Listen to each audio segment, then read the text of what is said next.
everybody, and welcome to our channels. Thank you so much for joining us. We have the lovely Neva and, of course, me from Dusty Book Sniffers, and Coda will be joining us momentarily, just finishing up work for the day and all that sort of hoo-ha that needs to happen at the end of the day. So yeah, we are here to continue on with our read-along of Harry Potter. We're starting at book 5. For those that are reading along with us, I have been conversing with Coda this morning because I don't actually have my physical copy here.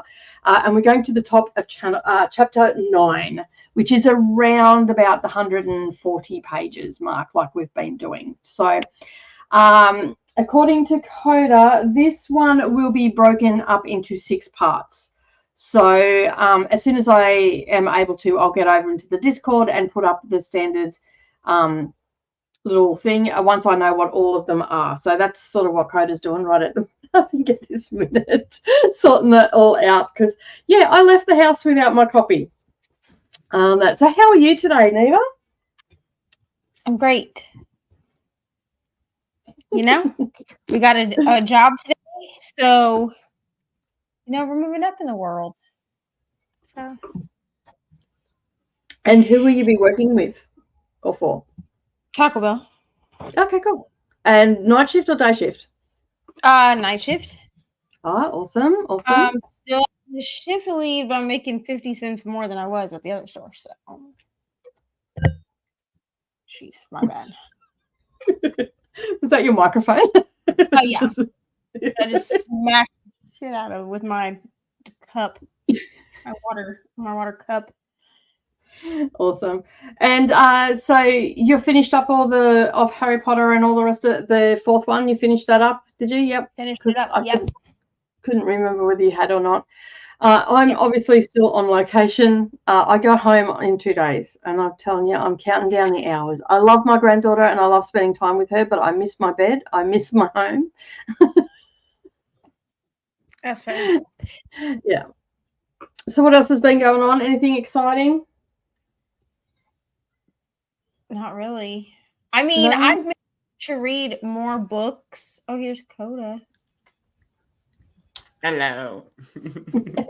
I checked today to see how many books I read this month because we've been to the library every day this week because they have like activities for Ari because it's spring break for the kids here. And I was like, oh, I think I've only read like 2 books this month. I've read 5. Look at you go. I mean, or maybe 6, something like that. But I know that 3 of those books are graphic novels because I read Lore Olympus. Oh my god, Lore Olympus 1 and 2, and I read Sheets, which was like super cute. That was like a super cute one. And also the graphic novels I read with my eyes. Like I read them like physical copies. So I actually use a bookmark. This has actually now become a thing with booktubers. I have read with my eyeballs. I've read with my eyeballs. Like I was like so proud of myself that I read these 3 because they're like all 3 of those graphic novels are like book length. They're not super short. Like they're like I think each one was like 300 pages or something. And I was like, wow, I read 3 entire books. Like actual physical books, like not like on my Kindle, not on my iPad, not as a damn audiobook. I was like, I actually sat here and held a book. And how did you feel? How did it make you feel? This is such a fun concept to so many of us now. It honestly felt great, because I'm mostly like a Kindle person. Yes, you're definitely a Kindle girly, and that's fine. That there's nothing wrong with that. You're still reading. That you just carry your library with you, unlike the rest of us, heathens that still have books on our shelves. We can't. We can only take one at a time or a stack. I did, but I did actually because so I have a book sleeve, like a full size book sleeve, but I usually put my iPad in it because I bought it last year when Jan. I don't remember what readathon she was doing. Her big one that she does. She was doing that, and she worked with one of the small businesses that does book sleeves. So she had like special ones, and I bought one, and I used it just for my iPad, but Mhm. like I got to use it for actual books. Mhm. You know, That's it's amazing. actual intent. But like I always take books with me. Even yesterday, like I took my tablet with me because we all know that my Oasis is just crap and isn't working at the moment. So I just left that on my bookshelf. So I have my tablet with me, which is quite a large one. I'm thinking that I'm going to, like, this is a 10-inch, maybe even an 11. I can't remember what it is, but it's fairly big. And I'm thinking that I would like to get maybe a smaller one and just stick with a tablet as opposed to getting a Kindle itself, because at least then I can use it for other things, because I can use it in my cross stitch and stuff like that. But yeah, like I took that with me yesterday, and I also took another book with me that because I met up with a friend from the UK. She's over in Australia at the moment and visiting family, and we've known each other online for a long time. And I was waiting for her to get off the ferry, and I was sitting there reading books. She goes, "I knew you wouldn't be wasting time." That's the first thing she said to me. So yeah, just look for the girl in the middle of the city reading a book. That'll be me, just sitting there minding my own business, the world passing by me, and all that sort of stuff. At All least you right, know so how are you places. today, Coda? I'm good. Good. An okay day. I mean, work's over, so, and it's tie night and it's Harry Potter night, so I'm pretty stoked about it's Thursday. That's awesome. Awesome. So what are we ordering from Thai tonight? Probably the same thing I always get. So, pad see ew and tom yum shrimp. I love that Sounds good. Thursday for Coda is tie night, and Mhm. like Harry Potter night for Coda is always tie night, and for us it's always pizza. Like for me, it's always pizza. Like we're getting pizza. My brother was like, "Oh, I'm gonna order some pizza. You prefer a place?" And I was like, "Not Domino's. Like I prefer like not like Domino's is the most affordable, Neva. Actually, so Casey's here is actually more affordable than Domino's. Oh yeah, I'm just not like a fan of Domino's pizza. So I was like, I prefer not Domino's. So he was like, I guess I'll just get it from Casey's. And I was like, okay, that's cool. I don't know how it became like pizza night on Thursday. Oh my God. Sorry. I keep forgetting that I have a microphone sitting in front of me, and I keep just like smacking the crap out of it. I did the same thing. I kept bumping it, and I'm like, oh my God, that must be deafening people, because I know when you're sitting in a hall and someone taps on the microphone, it's so To anyone, right? To anyone wearing headphones, I apologize. And of course, my microphone is playing up. It's going in and out, so I don't know what's going on there. But I will be taking this little puppy back to Harvey Norman, because I only got this 6 months ago, and going, fix it. Because it's a Rode mic. It shouldn't be doing that. So yeah, I bought a Yeti mic from Walmart because it was like $140, which is like the sale price or whatever. And I was like, can I have that? Thanks so much. And then my dad was like, what do you need that for? And I was like, I stream on YouTube, so I need it. Thank you. Thank you. We're upgrading. We're upgrading everything. And then he was like, what do you need? He's like, don't you use your phone to record? And I was like, yeah, but I can do more if I have a camera. And he was like, okay. So what more can you do with the camera? So here's my thought process with the camera. And I feel like it sounds stupid to anyone but me. Okay. But okay, so I mostly make vlogs, obviously, but I do a lot of like the challenge videos, like where I have like a timer that needs to be set, or I have like wheels that need to be spun or whatever. So if I have a camera, then I can utilize my phone while also recording. My other thought process on this is like for my whipping chats, I can remotely control my camera from my phone. So I'll be able to like see what's happening, because like the little, like, this is camera, right? So this thing doesn't swivel. It's stationary, like where it is, which is fine. But so then if I have it pointed down, I can't see this screen.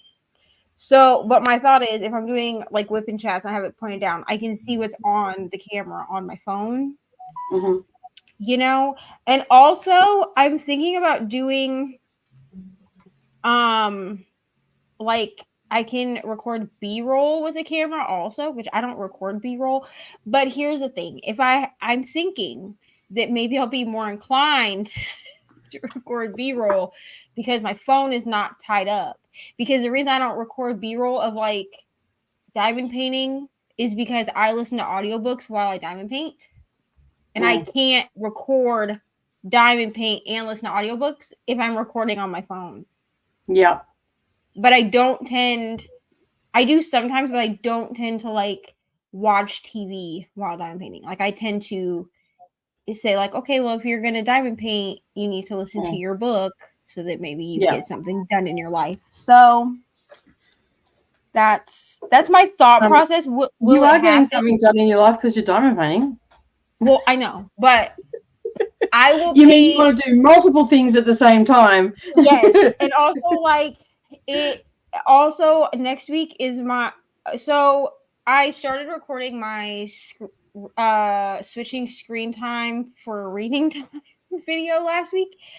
Well, then I didn't think to screenshot all of my times, and when I got a new phone, it started all my screen time over. Oh no.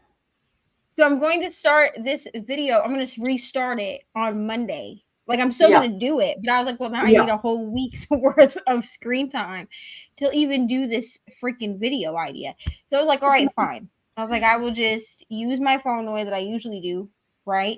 But when I started, yes. Can't you go into the sorry to interrupt, but can't you go into the individual apps?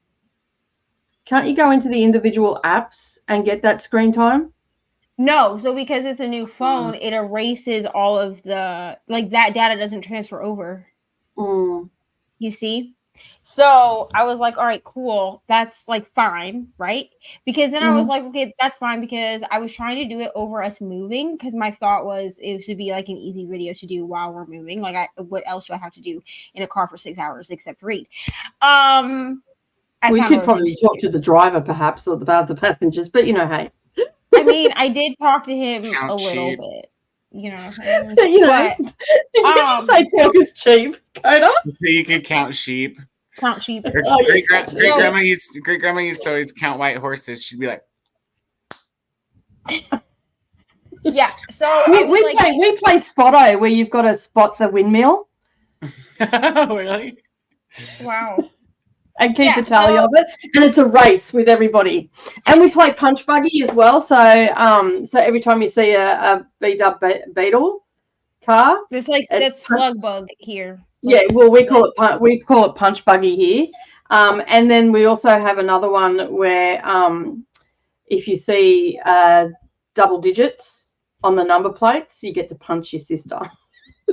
Damn. You're not allowed to punch the driver because they might have an accident. When I was in high school, we used to drive around and play a game called Sex.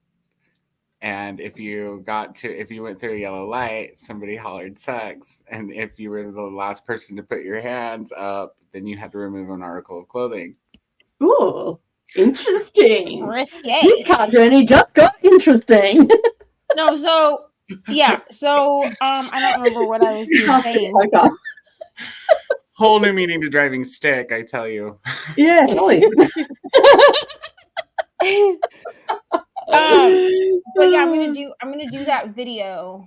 But my thought process of that video is that I'm not allowing myself to use audiobooks for that video unless I'm doing something that's not playing on electronic. So like I can play, like I've decided that I can like use my Switch. If I want to, because I play like very like cozy games on my Switch. Like I don't play anything that takes any thought process at all. But like I can't play on my iPad and I can't play on my phone because those are like my screen time sucks. You know what I'm saying? So like I have to, if I'm going to use audiobooks, I have to be like diamond painting or doing chores. So, have you put out a community announcement so people don't think you've just disappeared off the face of the planet because you're not on screen time anymore or commenting or sharing any of their stuff? I don't remember if I put that I was like I mean, I've been like consistently like posting. I don't think I made like I think the only place I talked about doing that video was on Sprints. Like, I don't think I made like a formal announcement of like, this is a video that's coming. So it was like, you know what? It's fine. It's fine. It's coming. Yep. I didn't think about the fact that like reset, like getting a new phone would completely reset on my screen time. And then I went into my screen time app. To be honest, I wouldn't have thought about that either. Back that stuff up to the cloud, Neva. No, but what I'm saying is everything that I had backed up to the cloud transferred to my phone. The screen time app data does not transfer to a new phone. Oh, yeah, okay. Yeah, so like everything. So you can't go in. You can't go into YouTube back of house on your computer and see how long you've been on in there. Don't they have that sort of stuff? Don't they on your app on your phone? So I run off the screen time, like the screen time app. So Apple has like an actual screen time app, like inside of settings. Yeah. You can go into settings and you can pull up like the screen time or whatever. So what I did was I actually went to my computer and my iPad both. But my iPad and my computer only show, I don't know if there's a way to get the screen time from my phone because it was only showing it's device specific. The screen time from each of those things. I mean, and my computer has barely any screen time on it because all I use it for is streaming. There's probably an app that you could download that would sync across all your devices. Probably. I mean, I don't understand why because iPhone does specific. I know that, but I just think that it's stupid that like Apple doesn't, because like it syncs other things, you know. But you haven't used those apps on that phone, so that's why.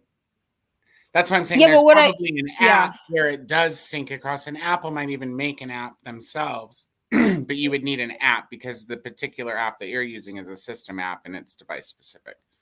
Yeah. So that's fine. You know what I mean? It's Apple. I mean, nobody complains I wasn't too sure whether I was going to get gangs. More than Apple people, dude.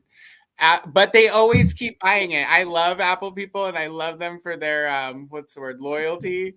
They're the most loyal damn people on the planet. Why? It's because they're constantly bitching about their shit, but they're always going to buy the new one. Listen, I had a friend that bought it, had always been Apple, and then she bought a Samsung, and she's like, I'm going back to Apple. I'm like, but you went to Samsung because your device was shit. So you're going back from a good device to a shit device. So this is what I've always said. The reason that I stay with Apple is because my entire ecosystem is Apple, right? So like my iPad and my phone, like my GoodNotes apps, especially, which is where all my planners live, it thinks between the two devices. So like the other day I was at Walmart and I needed my grocery list, which was on like in my iPad on my planner, like in my planner, but I don't take my iPad to Walmart because I would look like a moron. So I just pulled it up on my phone. You know what I mean? Like everything syncs across, which I totally get it. Like our but I mean, do I bitch our tablets and stuff too? The only difference is we don't have to buy the same brand. It syncs regardless of what brand we get. Like you can get a Sony tablet and a Samsung phone and everything's Android, so everything syncs. Like yeah, I just at this point I've had Apple for so long. It is what it is. But I mean, am I gonna bitch about Apple? Yeah. No, this is a safe space for you. If you didn't, you would be out of the norm. But yeah, I definitely do bitch about it just because there are things about Apple that like annoy. I'm sure there would be things about like Samsung or whatever that would also annoy me. But there's just things about Apple that like if you're going to claim that you're like the best devices on the market, maybe we should fix these things. No? Maybe that's a goal that you should be trying to remain at. Like do something or at least get to. From my experience in listening to my friends bitch about their devices, I don't think that they've ever got there yet. So yeah, but anyway, I mean, it doesn't matter what device you use, you're going to have problems across the board. There's always going to be some bug that giving you shit and all the rest of it. But as a Samsung user, we just like to give crap to Apple users. Like it's It's just like sibling rivalry. We have device rivalry. That's true. And some of us are snobs too. Like both of my TVs are Samsungs. It's fine. I will tell you one Apple product that I love. I love the Apple 4K TV. It works with other devices, so it's fine. And yeah, it's much more convenient than the menu on my Samsung TV. Like, yeah. But now that I don't have that anymore, my Samsung TV menu we work pretty okay. I mean, okay enough that I don't need to go buy a new $400 Apple TV. My biggest issue with Apple is that it's just so expensive for what you get. Like it's like unnecessarily expensive. Well, you're essentially paying for the brand name. So yeah. My favorite thing is when because Patrick was an Apple user, so every time he'd run in with like some, oh look, it just updated and now my phone can do this, and I'm like, oh yeah, my phone's been able to do that. Like this is also what happened like with me and Sam because like he has a Samsung. Like when I realized that my phone could do picture in picture, like when I'm watching like a YouTube video and then I can like without having premium, and like the phone did picture in picture, not the iPad, because the iPad did it forever, but the phone did picture in picture. He was like, yeah, mine's been doing that for like 2 years. And I was like, cool, great. And like I just now, because I upgraded to the 15, now we finally have USB-C. Like it took y'all getting sued by Europe to give me USB-C, but everything else is USB-C. So stupid. That's my rant. And soapbox has been now removed. What did we think of Harry Potter? That's fine, Neva. If you need to rant about your products, you rant, girl. You just go for it. We're here to listen. It's a safe spot for you to do that. All right. So, what did we think of Goblet of Fire? I absolutely loved it, and I loved all the explanations that we got. Nicole scared me for a second with that long ass pause. I was like, oh my God, she's going to hate it. She hated it. I liked it. I did that pause for dramatic effect, right? I liked it. I don't think I liked it as much as the first three.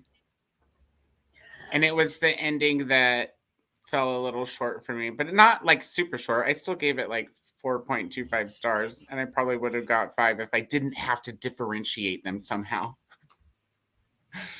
But I felt like the ending was a little rushed, especially Cedric's death. It was very abrupt, and I didn't feel like they lingered there as much as they could have. It had absolutely zero impact for me. I was like, oh, okay. Oh, and moving on. Okay. Well, I guess they moved on pretty quick from it. Yeah, I agree with that. They did move on from his death pretty quickly, but we also have to remember that this is also not focusing on grief. It's focusing on Harry, and the fact in that instant, I can see why it was rushed and why it wasn't lingered on, because it is more about the fact that, holy crap, Voldemort now actually has a physical form. Right. And also, I just wanted the end to have I will say this. I just wanted a little bit more, I guess. His death, this is not a spoiler, to be honest, but his death is talked about more extensively in this next book. It has to be like it's like one of the focus points, but we also have to remember that with the way that Cedric dies at the end of the 4th book, we're seeing it from Harry. Yeah, Harry's point of view. So it would have as quickly as it happened in the book is probably how quickly it happened for Harry. Yeah, it wasn't that the events happened too quickly. It was that I felt like it was a lot packed into a short amount of pages. Does that make sense? Yeah. I felt like I felt like she could have, because there's so much in the first part of the book before you get to any action sequences. And it's not bad. I mean, it's just, but there's a lot of information, and it's cool information. I just kind of wish the action-y part of it would have, even if the book would have had to be a little longer, I just wanted a little bit more time with that action adventure part of the story is all.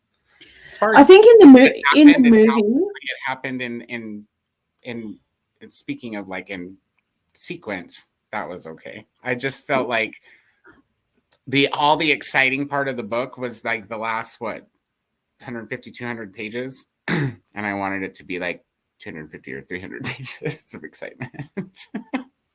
So it was a you thing, not a book thing? Yeah, it was. Well, I gave this one 4.75 stars, which is not any different than what I usually give this one.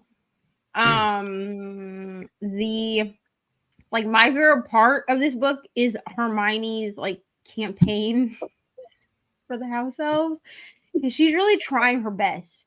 You know what I mean? My girl is I roll my eyes because I just heard Ron. Like my girl is really out here just like trying her best. Yeah. And the house elves are like, ma'am, we don't care about this. Please stop. Like, don't. You know what I mean? Like, she's really trying her best. Like, Hermione, she means well, you know? I feel like it was an injustice that this was not part of the movie. I'm going to be honest. Just because it's such a big part of the book. It's a huge part. And honestly, like, it continues to be like, this is not something that like we just see in the fourth book and then it's like over. Like, because would that be Hermione like at all for her to do something for 1 year and then let it go? Absolutely not. Tropes that continue, because that becomes really fun. It's like Wheel of Time when every time Rand is like, oh, I wish I was like Matt and Perrin because they know all about the girls. Yeah. So like, do they really? And then you get to Matt and he's like, I wish I was like Rand and Perrin because they know all about the girls.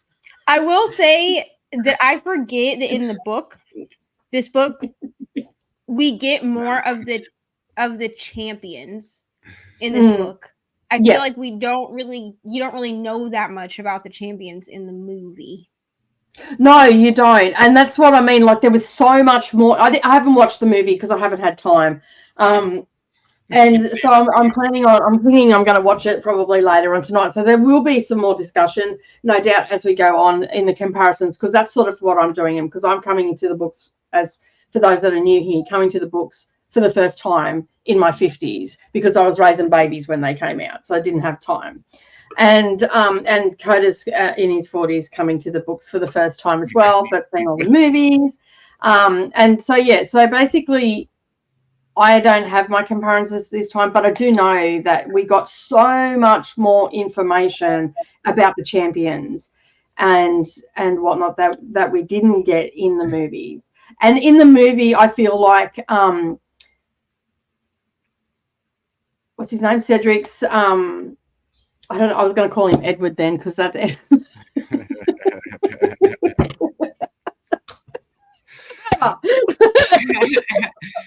know what?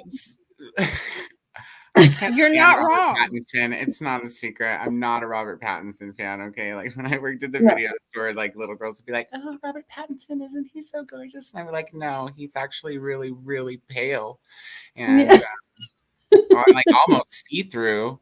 And the little girls would be like, "But he's a vampire," and I'm like, "Not in every movie, dude. Like, not in every movie, dude. It's a tat." To be honest, I liked Robert like my introduction to Robert Pattinson was this movie. Right. And I really liked him in this movie. And honestly, maybe this is not like a hot take, I don't know, but I do like him in Batman too. Like when he played Batman. I did like him when he played Batman as well. He played Batman. I'm sorry. He didn't make a bad Batman. I just feel like movie, you guys. I just feel like the way that they chose to do the Twilight movies was just not good anyway.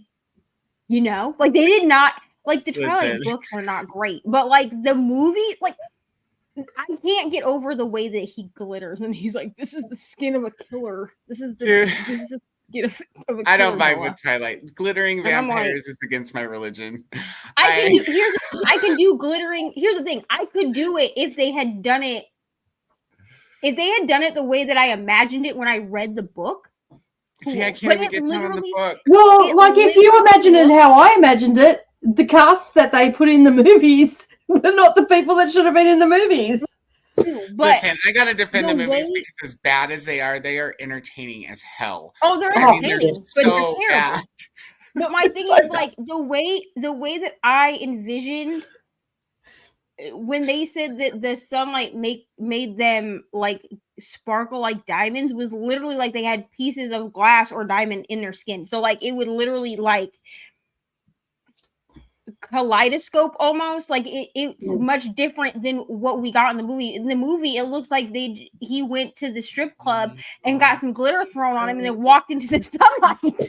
That's exactly what Brendan and I said. Oh, It looks someone's like- been at the strippers. It looks like he had a rough night and got lap dances from 6 or 7 strippers and then just like didn't shower before he walked out into the sunlight the next day. See, I That's what can't that looks even like. get down on vampires that come out during the day. I can't. So you don't like the It's my Vampire religion. Diaries? I've never watched the But the vampire. Vampire Diaries, they can't go out in the sunlight unless they wear that magical They ring.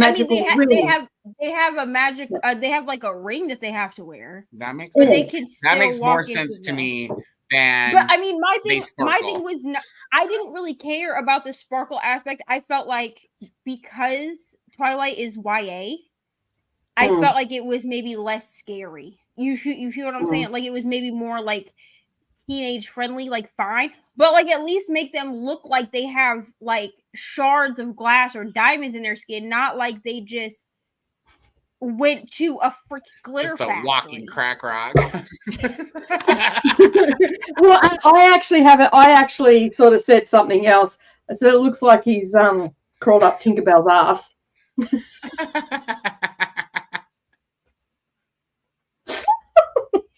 Oh, yeah, It's gotta be no, really hard to think happy thoughts when you're up there. anyway, back to Harry Potter. We just took that. We just jumped on that train and ran with it. This one Anyway. didn't poke me in the feelers at the end either, like the first 3 did. Like What was that, sorry? The end of the first 3, there was at least like a brief moment towards the end where I was like, oh. But And this we season- did find out why Dumbledore keeps sending him back to the Dursleys. Because in the movies, we don't really understand why he keeps going back to the I don't think they touched that on the movies. I may have missed it. But he explains why Harry is always going back to the Dursleys, because no one can touch him while he's there and not at Hogwarts.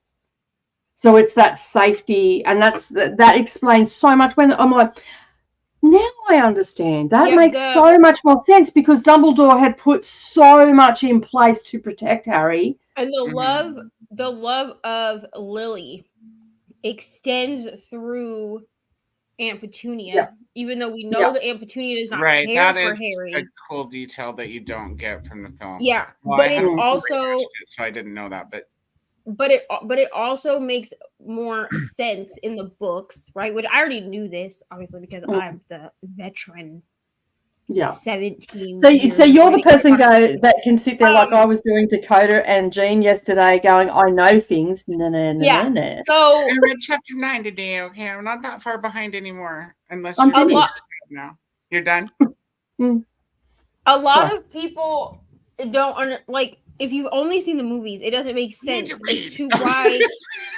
as to why Vernon has like such a disdain. Like he clearly hates Harry. Like he could give like he gives no craps about Harry at all. Like if Harry Mhm. was non-existent, it wouldn't impact his life at all.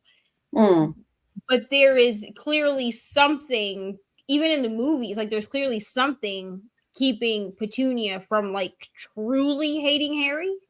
And it's just simply that Well, it's her the sister. blood in your the Yeah, blood in your and veins it's blood, is- and is it's the stronger- blood that ties. stronger So, dagger, yeah. like magic. We do know that she absolutely despises the fact that she was a witch and all the rest of it. I still truly believe that stems from her being jealous and all that sort of stuff. But Yeah, we found out so much more in this book about why things are being done the way they're done. Because to be honest, I was like, why would Dumbledore keep sending him back there, knowing that this is happening? Because it's no secret that Dumbledore Well- knows that these are not nice people.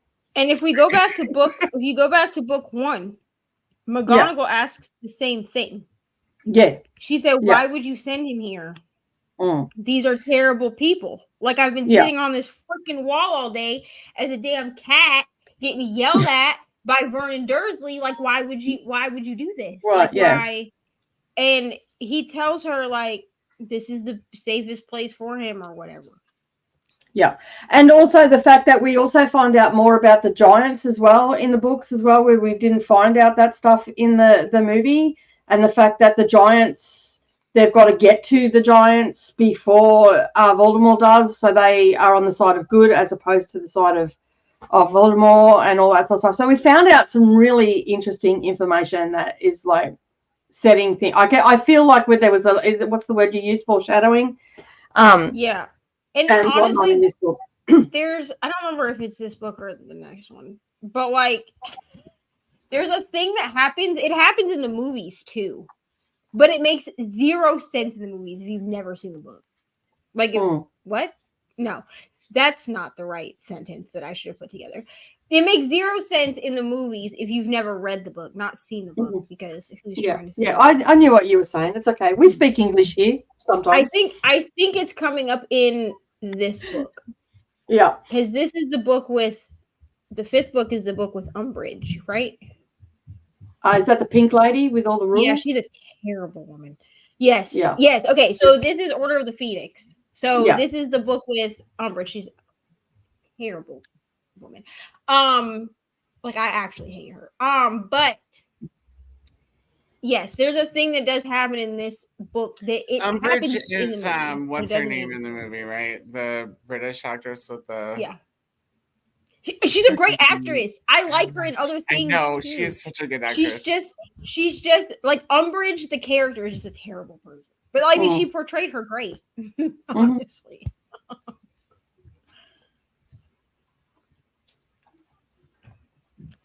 But yeah.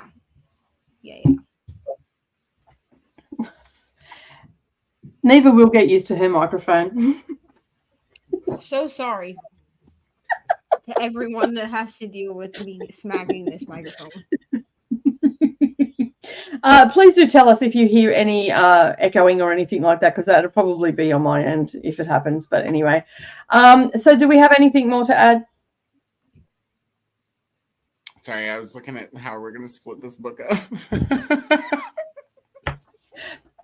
Coda, pay attention. I'm excited, dude. Yeah, fully. All right, let's say hello to all our friends that have joined us, and thank you for listening to us and all that sort of stuff. So we can take the spoiler down now. Yeah, we're all good. Okay. Yeah, Eva's pizza's making me super jelly right now. I know. I'm like, oof, I'm hungry, and that's like I don't normally have breakfast until like a couple of hours later. All right, Elena has joined us today. It was here very early at 7:12. We were not here. That was ages ago. So hello. We also have SD Houston.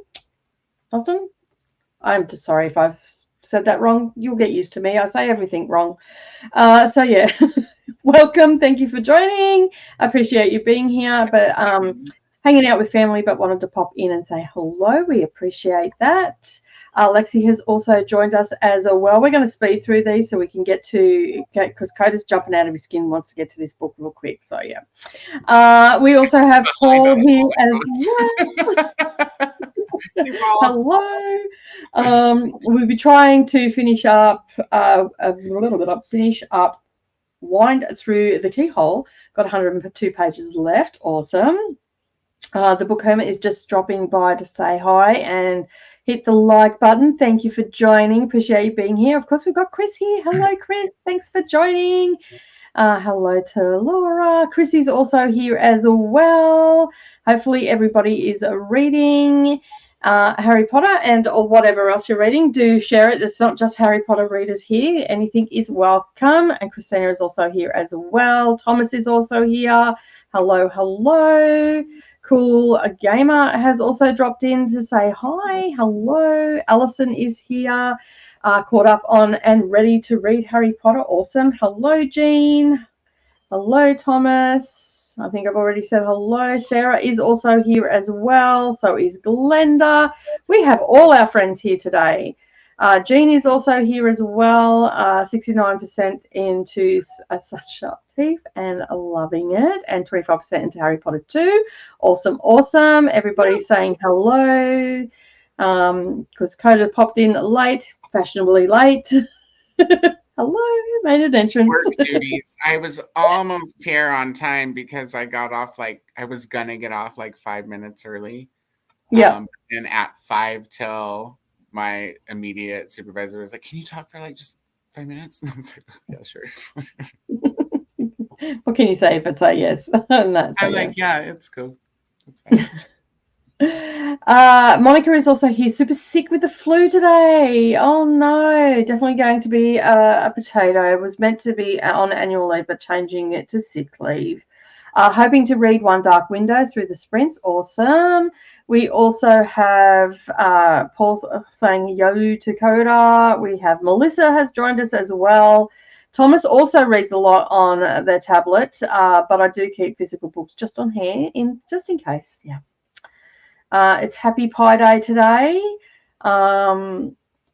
Christina has also been reading with her eyeballs as well. I finished a book with my eyeballs this week as well, which was quite amazing. I've been reading way too much with my eyeballs, you guys. I need audio in my life. That's why I'm excited for Harry Potter. I'm Such Sharp Teeth, all with my eyeballs. Little Life, all with my eyeballs.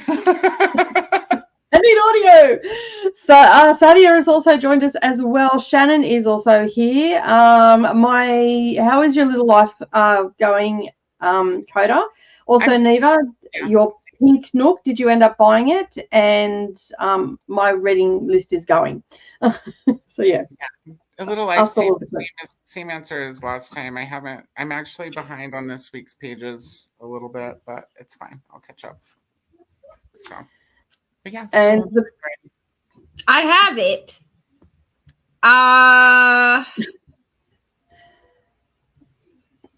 We don't love it.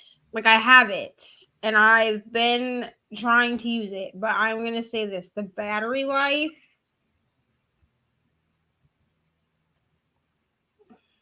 Can you return it? I mean, probably.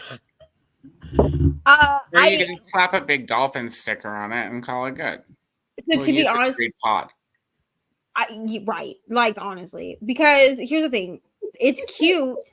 I'm not even. To be honest with you, I'm not even sure if I want to make content with this product because I was gonna make a comparison between my Paperwhite and then the Nook. I don't even know if I'm gonna do that at this point because when I tell you, I've had to charge it twice since I got it. And my Kindle battery lasts forever, and I have a Fire, which should. And here's the thing: as long as I turn the Wi-Fi off, it'll last forever, even with the screen lit up. Right. So my Paperwhite, right? They say it can be up to 10 weeks if you only read 30 minutes a day. Now I read more than 30 minutes a day. I probably read 2 to 4 hours a day on my Kindle if I'm exclusively using my Kindle because I'm basically just a Kindle reader. Mm-hmm. No, you like to take your library with you. It's not, honestly. It's your library. It's to the point that I bought the Clio, the Clio Kindle bag. It should be here soon. I will do a review on that because I'm really excited for that. It's a purse and a Kindle bag, all it has a special Kindle pocket. I'm stoked. Anyway, every time I hear Cleo, I just think Miss Cleo immediately. Well, I actually think the magazine Cleo. Yeah. So and then I used to have a cat named Cleo. He was a boy named Cleo. Even with heavy use of my Kindle Paperwhite, I only have to charge it once a month.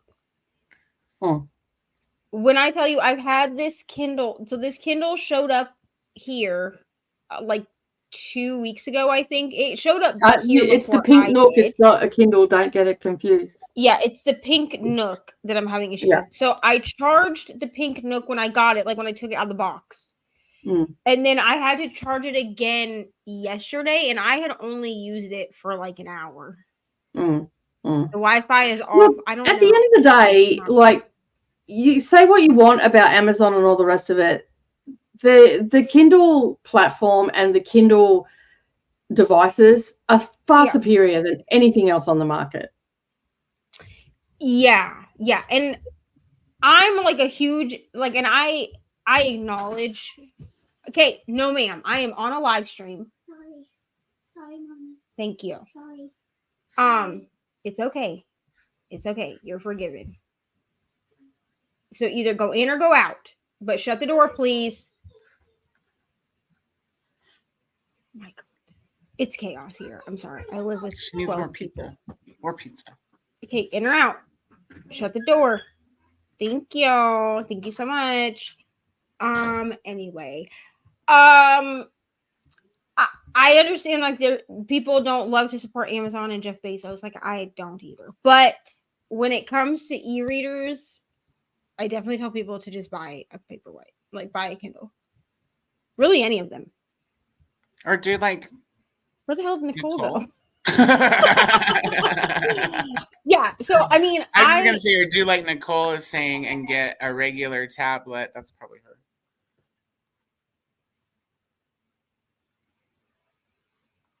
You got the listen on that?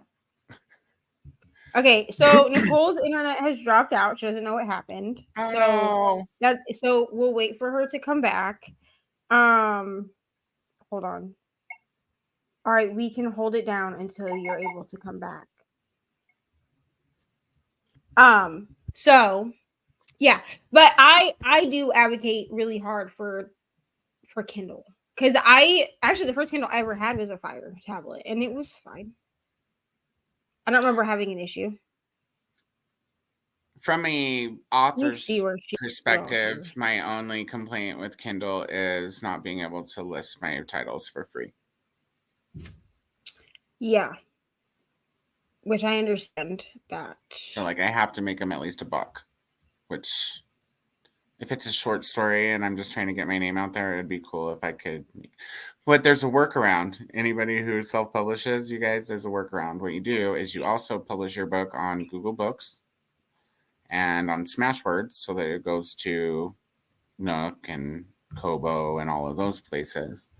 And you can publish at $0 on those platforms. And then what you do is you get all your friends who want to read it on Kindle to go report it as a price difference, report it free on, and then you have to like attach the link to Google Books or wherever it is. And eventually Amazon will make the book free to match the price of their competitors. Yeah. All right, let's read the rest of these comments. I did find where she left off. So here we go. I want to finish in defense of the act tonight. I read some of The Blue Beautiful World. That one is either going to be brilliant or one of the most annoying books I've read. The suspense. Oh, Nicole's back. Hi, Nicole. Just a little blip. We were like, you disappeared, and we were both like, I was like, where the hell did Nicole go? And Coda was like, Nicole? Boo, I'm back. I don't know what happened. The internet just went, no longer you're allowed to play. That's it. You're out. Well, we were just reading some more of these comments. Cool. Jean's mom. I will just go and set everything back up again. Yes, I'll read comments while you do that. Okay, cool. No worries. Coda, are you still playing the sex game? No, one, I haven't had a car and it's been a long time. It's been a really long time. Like I haven't had a car in probably almost 10 years. And yeah, so, and I don't, I'm not 17 anymore. Plus all my friends are online. I don't know who's going to strip drive with me. I'll call you guys on Boxer. I like sex. Jamie said we did the alphabet game, find the letters of the alphabet in order from signs. We tended to be strategic to try to be at Z at certain spots, going through Denver to use certain signs. Yeah, the alphabet game's fun too. Fun card game. Not as fun as stripping, but read 8 Lives of a Century-Old Trickster. It was so good. Very rough subject though. I had to stop at times because it got too much. Hello again. You're getting close to 1,000 subscribers. Have you thought of doing a special stream to celebrate? This is for you, Nicole, because I'm not near 1,000 subscribers. Yeah, as of this morning, I was on this morning setting things up and all the rest of it. Currently 75 subscribers from 1,000. I do have my birthday sprints coming up for my BookTube anniversary, second BookTube anniversary on the 29th. And funny enough, we are actually streaming on that day. So you two are going to be here. I know that because it's a Thursday, Friday. So yeah. We might end up having quite a number of people join us, and I've got to send out the thing. I've just got to wait till I get home so I can, be strategic and make sure that I send out all the things, because where I'm right now, yeah, it's all happening. But I don't know whether I'll do a special stream for it. We'll see. Hopefully it'll happen on the same day, and then we can, two birds and all. Yeah, I was gonna say, because I was like, I know that question's not for me because I'm still. Oh, it could have been for Coda. I'm still 52 away know, from it's so 700. I haven't even looked recently, but I know I went over 100. Oh my goodness, that's awesome. 108, you guys. So yeah. This was the phone discussion. Lexi said she's had worse experiences with Android. Honestly, me too. Actually, I got a new phone. So yeah, my new phone came today. Android. I will set it up tomorrow. Sweet. Lexi said her Android phone only lasts 2 hours. It would randomly restart every day. One time it restarted, it wouldn't get off the start screen and had to buy a whole new phone. What kind of Android though? Like there's a bazillion different kinds of. It must not have been a Samsung. I'm just saying. Actually, the issue that I had with my Android phone, it was a Samsung. The whole left side would not work. Like the whole left side of the screen would not work. Like I could not do. Now, luckily, like this was like back in the day, like when there were still buttons, like at the bottom, of the Samsung. So like I could at least like. Wow, I'm so sorry to everyone. I just smacked the shit out of my microphone again. So everybody paying attention?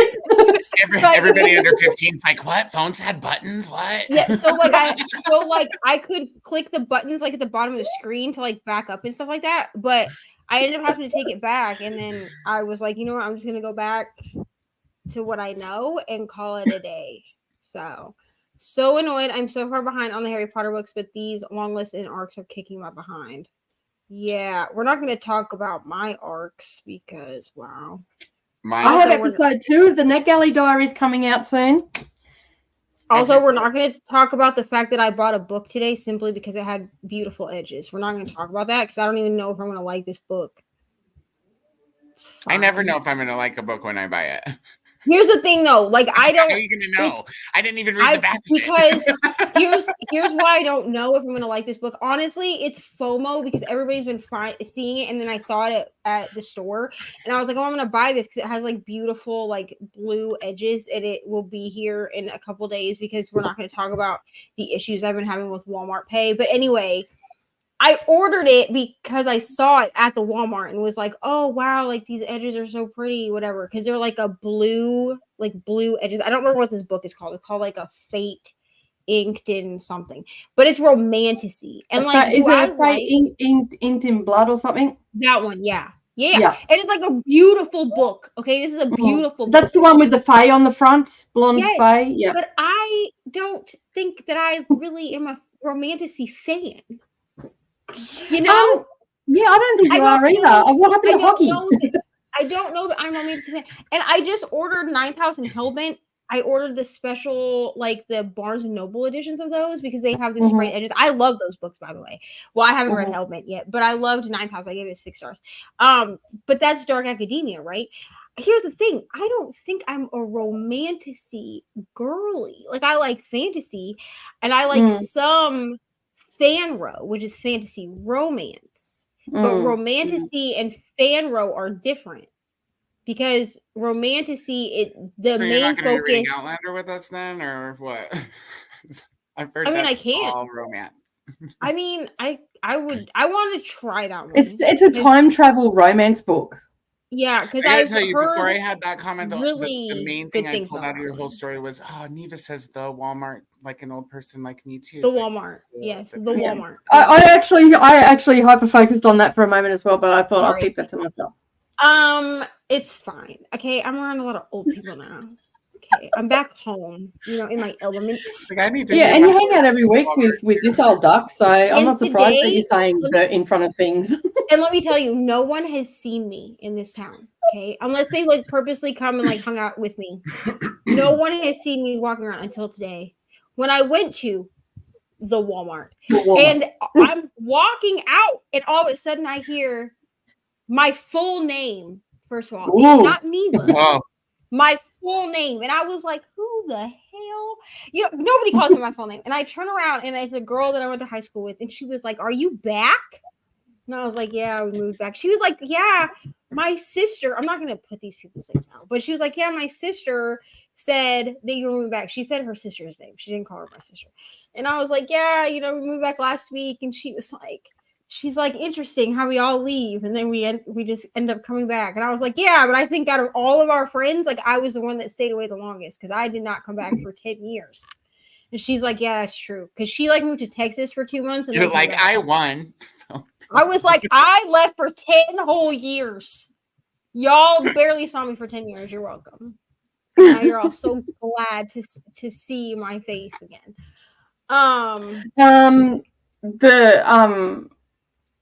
So you've settled in okay, and you haven't run into anybody you haven't wanted to run into? We haven't got any juicy gossip of, Oh, I've run into someone that, here's the thing, okay? I have quite a few friends here, but I also have quite a few people that are part of my past. I don't know. I think that they think that we're still friends. You know what I mean? And I'm not going to put nobody's name on the internet because that's just rude. No, that's fine. No, I'm not asking you to name and shame. But I will say that there is a person who has found me, who I think we're going to have to chop that off. And it's nobody, it's no one that I've talked about it's literally no one I've talked about on the internet. Like you guys don't know this person's name. Like I can tell you later, but y'all don't even know. Calling her Neva Bobbitt because I didn't think. I actually didn't think that this person would resurface because this is a person that like talks to me once a year and then like disappears off the face of the planet. So I was like, this person's not going to show up. When I tell you, I have been home for 1 week today, and I have officially been proposed to, I suppose is the best way to put it. It is not anyone that I've spoken about being in any kind of an entanglement with. So that's pretty. The irresistibility apparently just follows me. You can't help that you're wanted. That's it. Can't help that I'm pretty, you know what I'm saying? Jesus Christ. I look like a scrub, y'all. Like my hair is not done. I look like a country bumpkin, to be honest, which is probably why I fit in here. Okay. But I'm just saying. We come here for the truth, everybody. You're welcome. Also, They're like, she's got a nose ring. She's probably really cool. Well, here's the thing. I've since like leaving, like I have gotten tattoos and I have had facial piercings in my face I didn't have before. Because like when I left home, like the only piercings I had were my belly button and my ears. You know what I'm saying? So I don't know like what is so like appealing about me all of a sudden, but like everyone wants, not everyone, but like men are like, oh, you're home, and I'm like, yeah, please. You say that with so much disdain right there. Maybe they're just tired of the soup, and now that there's a new ingredient in the soup, they're excited. I'm not even a new ingredient. I'm just an ingredient that got added back after 10 years. Well, maybe they missed the old recipe, and they're happy the old recipe came back. I'm the missing ingredient. They're like, shit, this is what this town was missing. Some Neva Bobbitt. Unbelievable. But yeah, I mean, otherwise there's not really any juicy guys. But I mean, I've hung out with I've really only hung out with like one person since I got back, which y'all know who that is, I think. I don't remember if I told y'all or the besties or both. I don't remember. But I hung out with like one person like the other day, and we watched Elvis. Which, if you haven't watched that movie, it's on Netflix, and I thought it was actually pretty good. To be honest, like I thought it was a pretty good movie. But like we watched that movie, and it was like, we hung out. Like it's fine. Otherwise, I'm just living the life. I'm just over here. Everybody seems happy that I'm home and stuff, so that's nice. It's nice that people missed me. On this note, do we want to go to a sprint because we've been talking for about an hour? We can. Oh, Yeah. I'm gonna answer this. As far as I know, this is a thing that's happening. Yeah. Yeah, and there's the original. Some of the original cast. I mean, they can't have all of the original cast because I'm sorry to tell y'all, but about half of the original cast is dead. Like as far as like really big, like major players in the Harry Potter world. Yeah, like but as and far not as just, like not dead in the movies, dead in real like life. actual like the actors are actually like deceased. Died.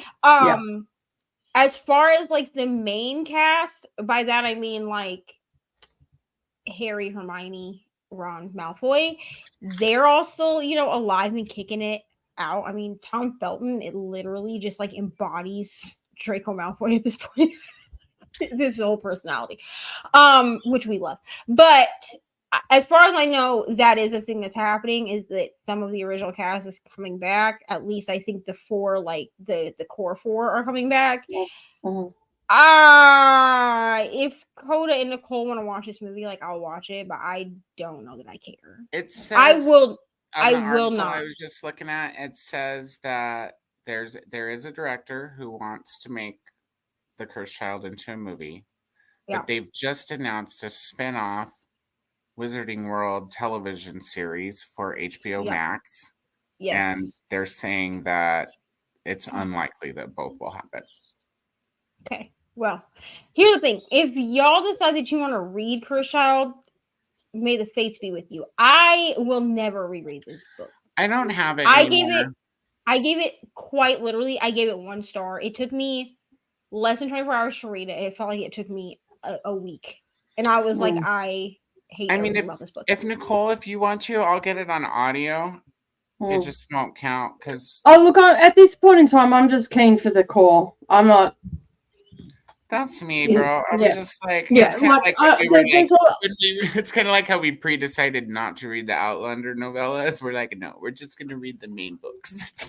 Yeah, that's enough, Outlander. Yeah, I mean, if y'all chose to read it, I would discuss it with you and why I did not like it, but I will not reread it. Yeah, I probably. No, I think I'm just going to stick with the core because really the core is what everybody likes, and I've heard so many things about the other ones that it's just not worth it. So I'm not going to bother. So on that note, look at you go, Neva. You just starred. Say what? I'm professional. Listen, the microphone has made me professional now. Oh, how the back of house. Neva starred the comments like, whoa! I just went to star it. I got you. Go you. All right, we are going to do an hour sprint, or do we want to go a little bit longer because we've chatted a little bit longer? I'm down for whatever. I have to order Thai food first because it's Thursday. That's this is what you need to do. Yes, I need to make another coffee. I'm also down for whatever. I will say that in like an hour and 48 minutes, I'm gonna have to run to Walmart to pick up my pickup order because my dang Walmart Pay was not working at the Walmart when I went there to buy the things that I needed. So now I have to go pick it up at curbside. For a second, I thought you had to go to a different Walmart because you didn't say the Walmart the first time, but then you said there's only one. Unfortunately, there's only one Walmart in this town. I'd have to go 30 miles up the road to go to a different one. All right, we'll do an hour. Then that way we can do a little bit longer. Then you can go to the Walmart and you can go to the Walmart after the hour sprint. Yeah, right. I was really just trying to get some mugs so that Ari and I could have some festive hot chocolate in Barbie mugs, and they didn't want to cooperate.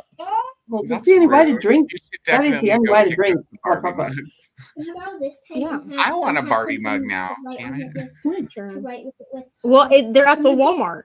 Can you? I'll show them to I don't you. have the Walmart. I have a We have Kmart. two. I don't know which one. It's okay. There's one across the street. That's the one. I'll show you. I'll Good show deal. you. I'll show them to you when we come back. Just send me the Okay. link. I have Walmart Plus. I'll just have them delivered I need a clipboard. from All across right, the now that the shopping section of the sprint is over, let's go to a sprint. Hey, All right, you ready? Want to sponsor you. Happy reading, everybody. We'll see you in an hour. These two are going to go to the Walmart and shop. I'm actually going to read Harry Potter. I'm gonna be All right, we will see you in an hour. Happy reading, everybody. Bye.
Hello,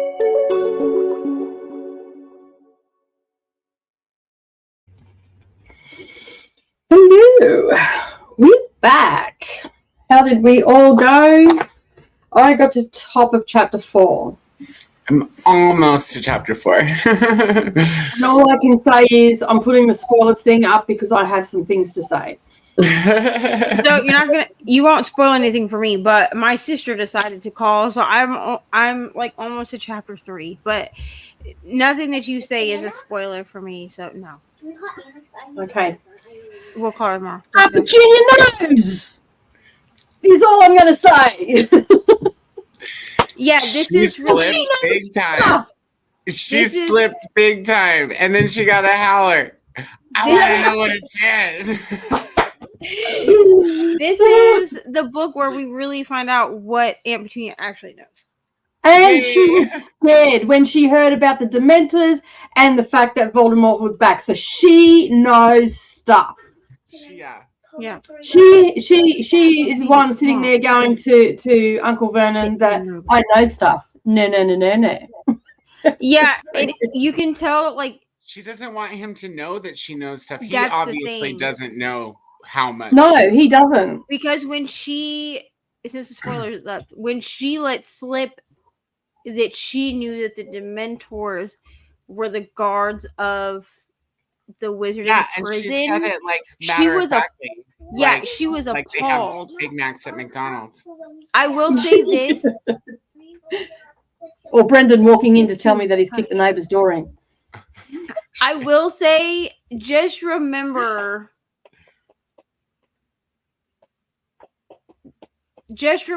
when she said, I heard that awful boy telling her years ago, talking about Lily talking to an awful boy. It's not who you think it is. So just keep in mind, just remember that part for later. Okay. Noted. Just keep that in the back of your mind. I can highlight because I'm reading this one. I'm not going to tell you anything about this book. I'm not going to tell you. I'm not going to tell you, but I'll tell you to just keep that in the back of your little head. All right. Tell me. Hang on, we're just going to take a private moment. Head over to Instagram, do a bit of talking. We'll be back in 5. We're not really. But yeah, no, I'm like, and we've been saying this all along, and I'm going to give credit where credit's due. Neva, you did so well not to tell us. You're welcome. You, like, everybody you should all be clapping your hands right now because Neva has known this, having read the book 16 times, has known that all the things that Coda and I have been speculating about, has known and has kept her poker face, has not let anything slip, and everybody should be doing a round of applause emoji in the comments right now for Neva. It's really taken the most self-control because here's the thing. I love like this world so much. Like this world is so nostalgic to me that when people that know the world, like have them then, Ari. Are you gonna eat them? No, eat them. It's fine. Have the chips, bro. I didn't lie. I just didn't eat them in a timely manner for you, apparently. Anyway. Ari. I didn't lie either. I just changed my mind when I went to order Thai food and got something different. It's fine. Right, it's fine. So no, when people that have read the books like want to talk to you about them, like it's truly okay. It's truly like a nerd moment for me. Mm-hmm. And like as much fun as it is to read this series with people that have never read it before, it also just has me like wanting to tell you everything, but also being like you can't tell them everything. They have to find out on their own. Is that this was not mentioned in the movies, was it? I feel like it does come. It comes up in it's a very roundabout way. It's not quite as blatantly obvious as it is in the books. Yeah, and especially you don't have this as much book. foreshadowing in the movies either, so you're not. anticipating it or wondering about it as much. I don't think. Yeah, Mm. because unfortunately, because of the way that they chose to do the fourth movie, the plot line of the movies is quite different from the plot line of the books. Can you get some water? What water do I have? That is almost empty. So go and fill it up in the sink, Ari. There's a sink full of water. If the sink is full of water, don't fill it Either up from the one. sink. Whichever one you the can water reach that's in the better. sink. Turn the tap on. Just Lord clarify have that. mercy. You might want to clarify that.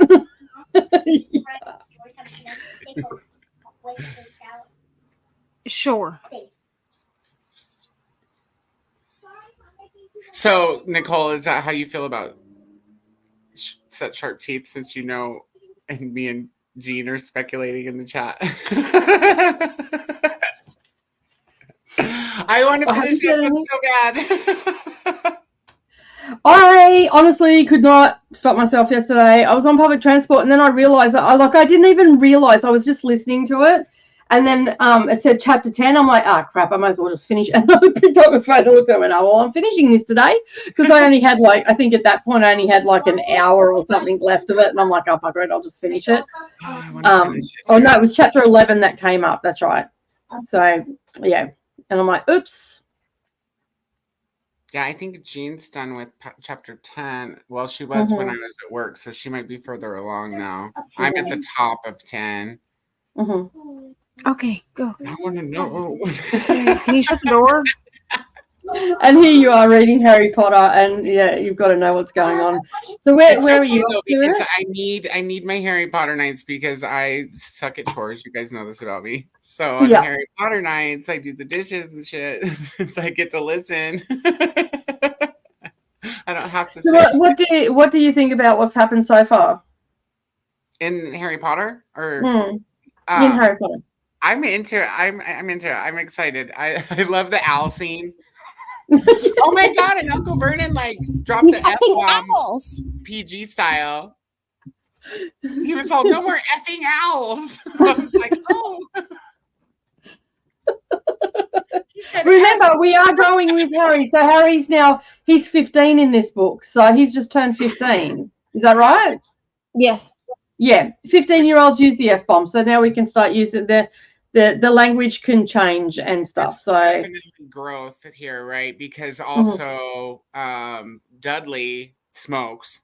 Yes, smoking and drinking. I was shocked. I was like, and that is not portrayed in the movie. Like, we see the park scene, like where they're in the park. We see that, but they're not smoking and I mean, they do. I think they are discussing beating kids up and stuff, but they're not they're talking about their bullying antics, but not the drinking and smoking. But they're not drinking and smoking in the park. We really had some maturity going on. Not when I say maturity, I mean growing what teenagers do. But it works better in the book because you see that he's grown and you see the path that he's kind of going down, right?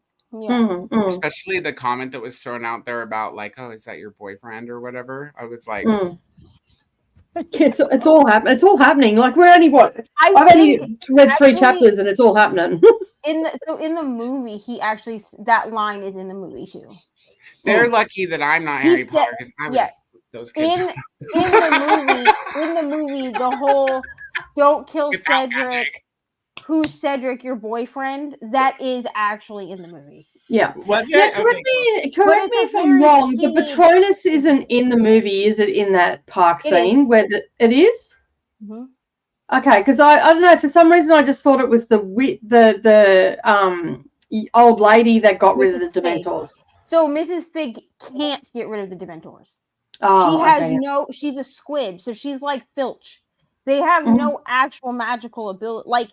They are from wizarding families, or they possess something magical about them, but they have no actual magical ability. Because she says in the book, she says, I've never been able to transfigure more than I haven't ever been able to transfigure more than a tea bag, right?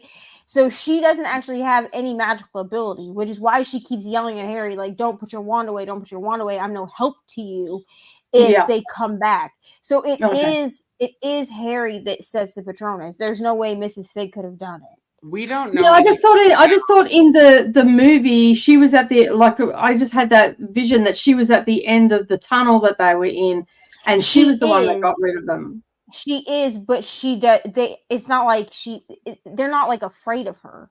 They vanish, like it was ages but- ago. Like, I think I seen the movie when it first came out. Like, I don't Yeah, think but I've watched he does Yeah. set a Patronus after them, and then like when the night lifts, you Mhm. see. Sorry to everybody, I just smacked my Well, stupid microphone. We You see the night lift when they're gone, and then you see Mrs. Fig standing at the end of the tunnel. This will be your new brand, Neva, that smacks the mic. we haven't learned anything about Harry's grandparents, right? Like, we don't No. know if Aunt Petunia and his mom's parents were in the wizarding world. So we've been told that What- he comes from his mother. His mother is like Hermione.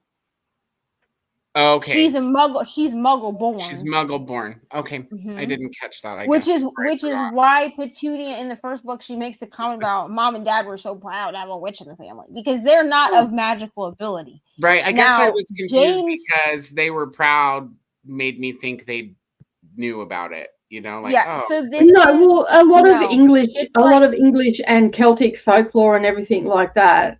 It's just drawing on that, the fact that she's a witch, so they're proud that she's a witch. You know, like She's a to bring witch It's- out of the being a witch is bringing it out of the darkness that it was back in the day and stuff like that. So Yeah. because of like English But folklore Lily- and Scottish folklore, there's always been those, you know, wise women and all that sort of stuff around it. So that was just sort of drawing on that sort of aspect of, you know, bringing it out Lily into the is light as opposed to it being something terrible.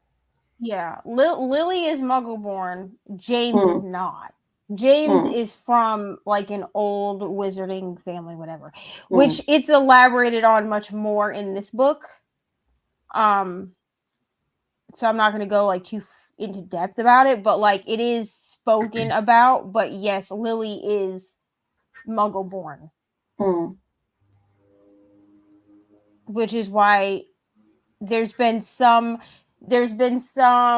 talk here and there. It's been very brief, but there's been some talk about how Harry is not a pure blood because he can't be, because Lily is muggle born.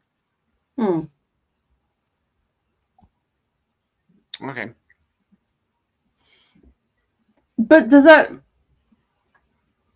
Or maybe he is. So a that pure means blood. that means Still that pure blood because technically he's a mudblood. She's a witch. No, I guess technically maybe he would be pure blood because both of his parents, which I think maybe why, like, even after Malfoy knew who he was in the first book, he still tried to like get him to be friends with him and Crabbe and Goyle, and you know he did the whole you'll learn who to deal with or whatever, what kind of people not to deal with essentially, and then Harry was like, I think I already know. I can figure it out. Thank you so much for your hospitality.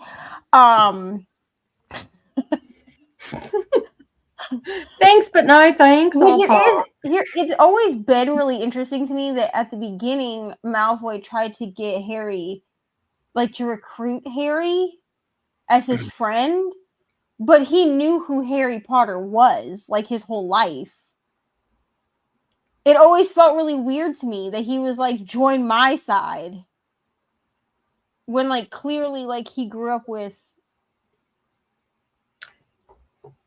a Death Eater for a father, like, you know what I mean? but at the end of the day, Malfoy doesn't really know about his Death Eater dad until later on.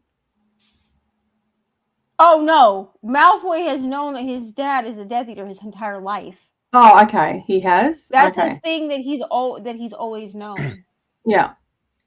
Also, I just want to acknowledge this comment. Thank you, because I'm like I feel like everybody can see me like thinking because I'm like trying not to think this way. But yeah, Malfoy's that. I mean, they're taught like because like Crabbe and Goyle's parents are all like their dads at least are also because we hear all of them being referred to at the end of book 4. So it wouldn't be weird then. Okay, then if So they like, know, but they're not speculating here, they're not supposed to be like walk. It would be like if all of our parents were part of like the same gang, right? Or they were all part of the mafia. Like we're not supposed to be going out and like telling everyone like my dad's part of the mafia. yeah, but that's what I mean. That's what I was just about to say, because I wasn't sure whether he knew or not. But what I was going to say was the fact that maybe he asked Harry and wanted to get. Maybe it was like get them over because they want. Looks, Voldemort wants Harry to kill him. Yeah, I mean that could definitely be a thing too. Was that he was like, I can keep you away from the wrong sort of mudblood lovers and whatever. Disgraceful wizards. Loving that. You know what I mean? That's definitely like a possibility. I just always thought that it was strange, I guess. Like what a weird thing to like recruit the person that destroyed your Dark Lord. Like you know what I mean? That's a good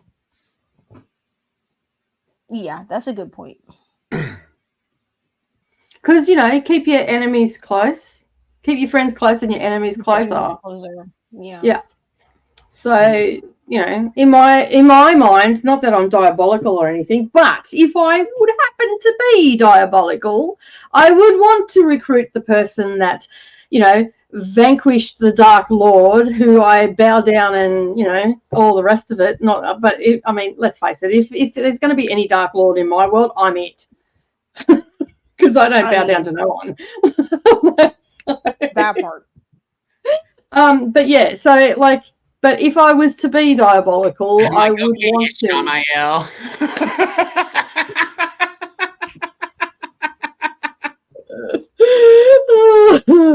But anyway, probably revealing a little bit too much about myself. Moving on. Oh dear me. Have we finished chit-chatting, or are we moving on to comments now? Let's comment. All right. Let's comment. Let's not comment on my diabolical behaviour. No comments. No comments. No, we're not commenting on that. We're talking about other stuff. Yeah. Anyway, I don't know where we're. Other Neva. I started. You started. Thank you. I got you. And let's hope that I don't get booted out. Like so rude before. Sarah's been watching the movies after the book and got a little bit behind. Sat down to watch Prisoner of Azkaban and saw that they took the movies off HBO Max. How rude! They're on Peacock. They moved them from HBO Max to Peacock. So they do this from time to time where it's like because HBO Max has the rights to certain things. So like the Harry Potter game show thing that they did, that was an HBO original. And then the 20-year anniversary thing that they did is also an HBO whatever. Yeah, but you have to go over to they own WB, dude. So if it's but not the on actual HBO right now, then it has to do actual with movies. Contract. That's what I'm saying. The contracts go back and forth. They do this every 6 months where they move them from HBO Max over to Peacock and then back again. Right now they are on Peacock. Streaming services like Peacock and Netflix, when they pick up your movie and they're like, okay, you're going to let me put your movie on my streaming platform, they make a deal with them. They're like, okay, well, we'll pay X amount of money to stream your movie on our platform, but it can only be on our platform during that time.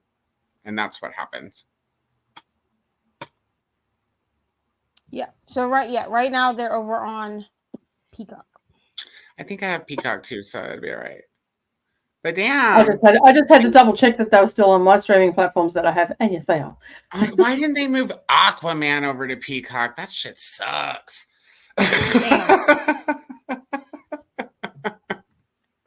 I agree. I mean, there's some eye candy there, but that's about it.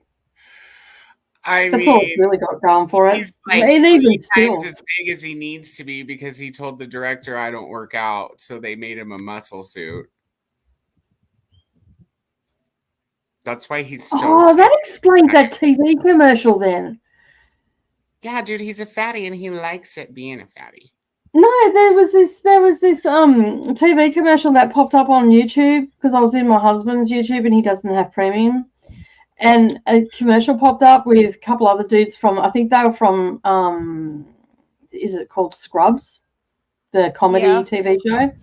I think that they were in that, and they've turned up at his place or something with some like fries. And as he's driving in, the paparazzi are there, and he's going home to unwind. And as he's walking through the house, he's peeling off the muscle suit. This scrawny little dude. And I'm like, oh, you don't know, dude. Keep that muscle suit on. Don't be taking that off. You just leave that on there. That explains that then. All right, no worries. Hello, how are you today? Thank you for joining. We can't believe that you haven't watched Vampire Diaries. What is wrong with you? I quit watching WB/CW shows Okay. a long time ago. The last one that I really, really loved was probably the original Charmed. I was a Buffy and Angel fan, still am. I mean, there was older ones, but anymore, the content is so. I mean, and I haven't tried the Vampire Diaries, so I could be wrong. But I don't mind the Vampire Diaries that came out at that time. They're just the drama's too corny for me. I don't mind the Vampire Diaries the first couple of seasons, but to be honest, I prefer the originals over that. Yeah, I mean, most people. Oh, I've heard of that too. That's the spinoff, right? Yeah, but it's heaps better than Vampire Diaries. Most people do, but you really have to watch Vampire Diaries first. You're not really going to know what's happening in the originals, is the problem. And once you've watched everything, then you can't, like, I don't watch them straight through anymore. I follow, there's like a thing online where you watch, like, I think it's like the first 5 episodes of the first season of, no, I think it's the first 5 seasons of Vampire Diaries, and then you watch like so many episodes of the originals. That's how I choose to rewatch them, because the storylines intersect.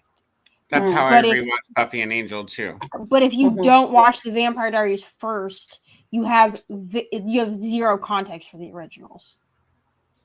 I never got into Buffy or Angel. I know I can hear everybody clutching their pearls right now. Oh, I love Buffy, dude. Buffy and Angel, they link up so much you can't just watch a few episodes of Buffy and then a few episodes of Angel. When Angel starts, so you watch, I think it's the first 3 seasons of Buffy, and then Angel starts with season 4 of Buffy. And when that happens, you alternate episodes. You watch an episode of Buffy and then an episode of Angel. Then episode I know this because my best friend was. I didn't have to. Let's put it this way. I don't know everything, but I felt like at the time I didn't need to watch them because she used to give me a blow by blow of each episode. You know, if Joss Whedon wasn't responsible for it, it probably wouldn't be as good. But Joss Whedon's he's a genius. I mean, he's just a genius. I mean, he's a genius. So, a terrible human being in actual life. Yeah, but most geniuses are terrible human beings. Let's face it. Like, truly, I mean, they've got nothing else to do with their time. Like, I mean, look at R. Kelly. He's a terrible human being, but musically, genius. Yeah, a better example is Kanye West. Genius, total douchebag. And as bad as it's gonna say, I mean, from the interviews and stuff that I've seen comparing the two of them, a lot of people have said that R. Kelly is even more of an artistic genius, and, like, in my opinion, is a worse human being than Kanye West. Because as far as I know, both douches, but now the line here for me, the line of comparison here for me is, as far as I'm aware, and somebody can correct me if I'm wrong, Kanye West has not had the allegations or the proof of being a literal person who assaults people But that Kanye I West, know of. Kanye West is a Yeah, douche, cool. but he owns his douchedom. Yeah, he owns his doucheness. Yeah, so does Hugh Grant. R. Kelly goes around, doing disgusting things to people and is like, I didn't do it. He's like, I had to me. pee. Sorry. The parents let the girls come. I mean, the parents should be in jail too. Honestly, that's just my opinion.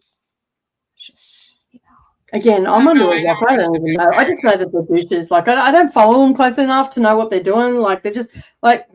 Somebody should start a line of douche called Brilliant Douche, and have like Kanye West and R. Kelly on the bottles. Yeah, but the problem is you'd start that, and then those douches that you're trying to make money off will end up coming and slapping you with a lawsuit because they're douches. So And- we'll hire someone to make caricatures instead. So we're not actually using their picture. Then they can't charge us. We'll be like, sorry, we commissioned an artist. We're paying him. Yeah. That's it. They are fairies in Twilight. There's never been a truer statement ever on the internet. Vampire Diary. I just like my vampires a little grittier. Like True Blood, I'm on board for True Blood. Oh yes, most definitely. Most definitely. I'm a True Blood girl.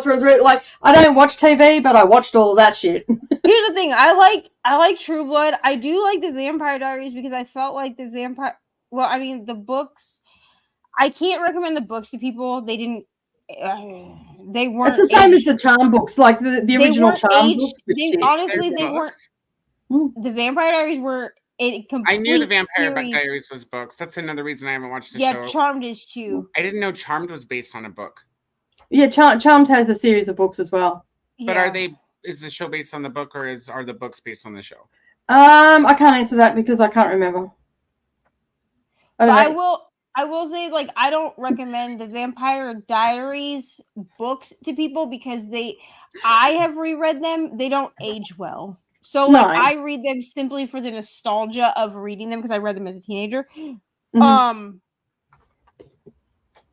But I do tell people that if they want, like, feel good is a good word, but if they want, like, a teeny bopper, like, vampire show, the Vampire Diaries is where it's at. Books with Dreamcatcher could not sleep, so I thought that they would join. Awesome, welcome. They do explain why he has to go back to the Dursleys in later books. They also explained it in the last book as well.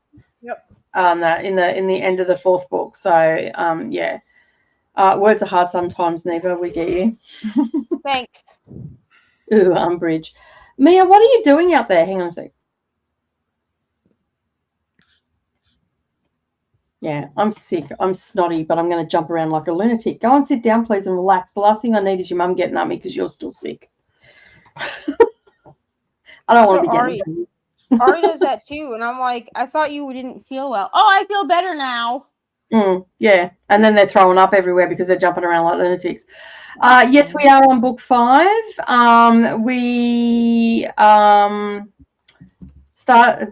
finished book 4 on Monday, and so we're starting book 5 today, and we're going to the top of chapter 9. Don't have much left. Chapter 4, that's okay, and you've got until Sunday to catch up for book 5, so that's all good. Family and books is popping in. Hey all, just popping in before bed. Big squeezes. Happy reading, everyone. I hope you slept well. Shadow Michaela is here. Hello friends, just hanging out and playing Disney Dreamlight Valley tonight. Going to try and export my video for tomorrow. Awesome. I've been reading Powerless with my eyeballs and have realized that I'm no longer good at doing that. It's pretty easy read. I think we all feel like that. Do you have something to say? You're picking up your microphone? Excuse me. No, I was gonna just move it, but I do have an interjection.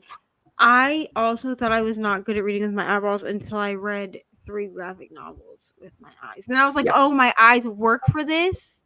Wow. I forgot. So also, I went to the library with the kids on Monday because it was like the first day that my brother was out of school for spring break. And I was like, oh, I'm just gonna bring my Kindle. You know, I'm just gonna sit in like one of the chairs and just like read a book. I read 2 chapters, and how was I the one that left with the most books? I was the one that was not going to the library to get books. I was taking the kids so they could get books, and I left with like 7 books.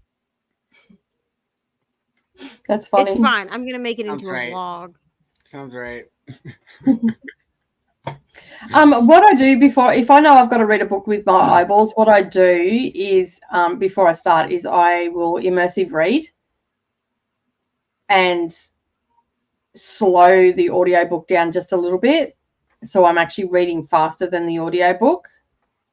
And then I do that for a few chapters, like a few paragraphs, and then I generally I can turn the audiobook off, and then I'll finish the last 2 chapters of that book. I mean, I do a varying different things, but that's probably the easiest one that I do to get me back into the swing of reading with my eyeballs. I'm just the same way, but the opposite. Like, in order to get into an audiobook, I have to start immersive reading with my eyeballs, and then I can put my book down. Yeah. I don't need the audio to read the book with my eyeballs, so it's just the opposite for me. I've just figured out that the only books that I can read with audiobooks are, I mean, Harry Potter is like fine because it's like middle grade into adult, you know what I mean? And it's a story that I know. Okay, so like Harry Potter's fine, but for the most part, like fantasy, I can't do as an audio at all. No, like because the thing for me is that I don't like to immersive read. It's not enjoyable for me to do that. So I either need to be reading with my eyes or I need to be reading with my ears. Like there's no in between doing both. So like I'm reading Crown of Midnight right now with Rainey and Kelsey, and I'm waiting for them to catch up, but I'm just reading it on my Kindle because I know that I'm not, which I do have the physical books. Maybe I'll take the physical book out. You know, now that I'm the same way, Neva, like with Wheel of Time, I wasn't getting enough of the content to understand what was going on in order, to just do audio. So that's why I read the first 3 books with my eyeballs, and then it wasn't until everybody was like, well, you can speed it up, that I was like, okay, well, I'll try it again, immersive reading.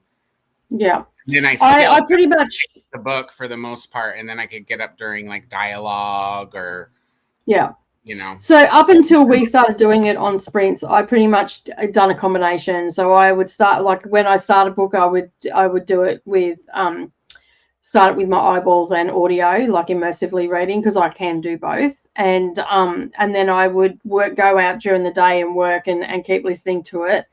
But then I would end my day where I was immersively reading it. So essentially I began and ended the book like with my eyeballs, because even though there's audio, the most thing that the audio was there for me was just pronunciations as opposed to story, because I read quite fast anyway, but as long as I can hear that pronunciation, and when I'm reading with my eyeballs, I get to a word that I can't pronounce and I get stuck. It's like I get caught on a loop and I'm just buffering.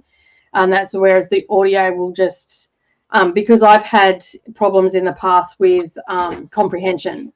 So I actually had to do special reading classes to combat that. So every now and again that will happen, and you'll hear me because I'll go, I'm not sure I understood this book, and that's because I've hit words that I can't pronounce, and it's like my brain just starts buffering, essentially. So yeah, I get it. I'm the same way. I immersive for the majority of it with the fantasy books. For me, it's not so much. I mean, the pronunciation I get hung up too. I'm one of those, like, if I can't pronounce it, I'm Googling or whatever I need to do. Yeah. So and sometimes Google just can't translate the shit that's in fantasy books. Sometimes they can't, yeah. And so that helps. And then it also helps me because I get distracted easily. And I get distracted inside the book. Like, so I'm one of those people who like is constantly seeing how far it is to the next chapter, or how far it is to my stopping point, or what page am I on, and what page am I going to? And so like it just goes quicker if I don't get interrupted. Yeah. And I think that's why too, a lot of people with ADHD and ADD like the aspects of immersive reading, because it gives them that focus. because they're listening and following along, and their eyes are doing something. So they're getting that movement as well as taking the story in. It keeps both sides of your brain occupied. The thinking and the artsy side. They're both occupied, and so it's harder to get distracted. Same thing if I'm diamond painting and listening, I don't get distracted either. Either. Yeah, we do speak English. I have both sides working. Yeah. Very much so. It sounds like Ari is pushing Mum's buttons again. Oh, well, the Taylor Swift Eras Tour video, Ari, hush. The movie is on... Oh, it's on Disney now. Whatever.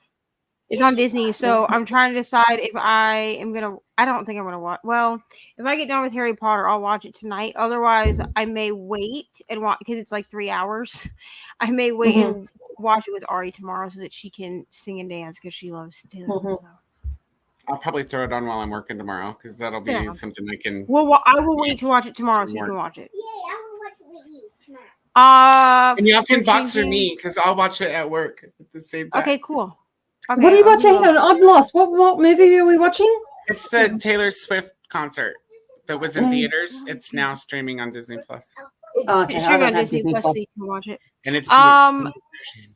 So, Piper, to answer this question, which is if I'm changing screen time, ma'am.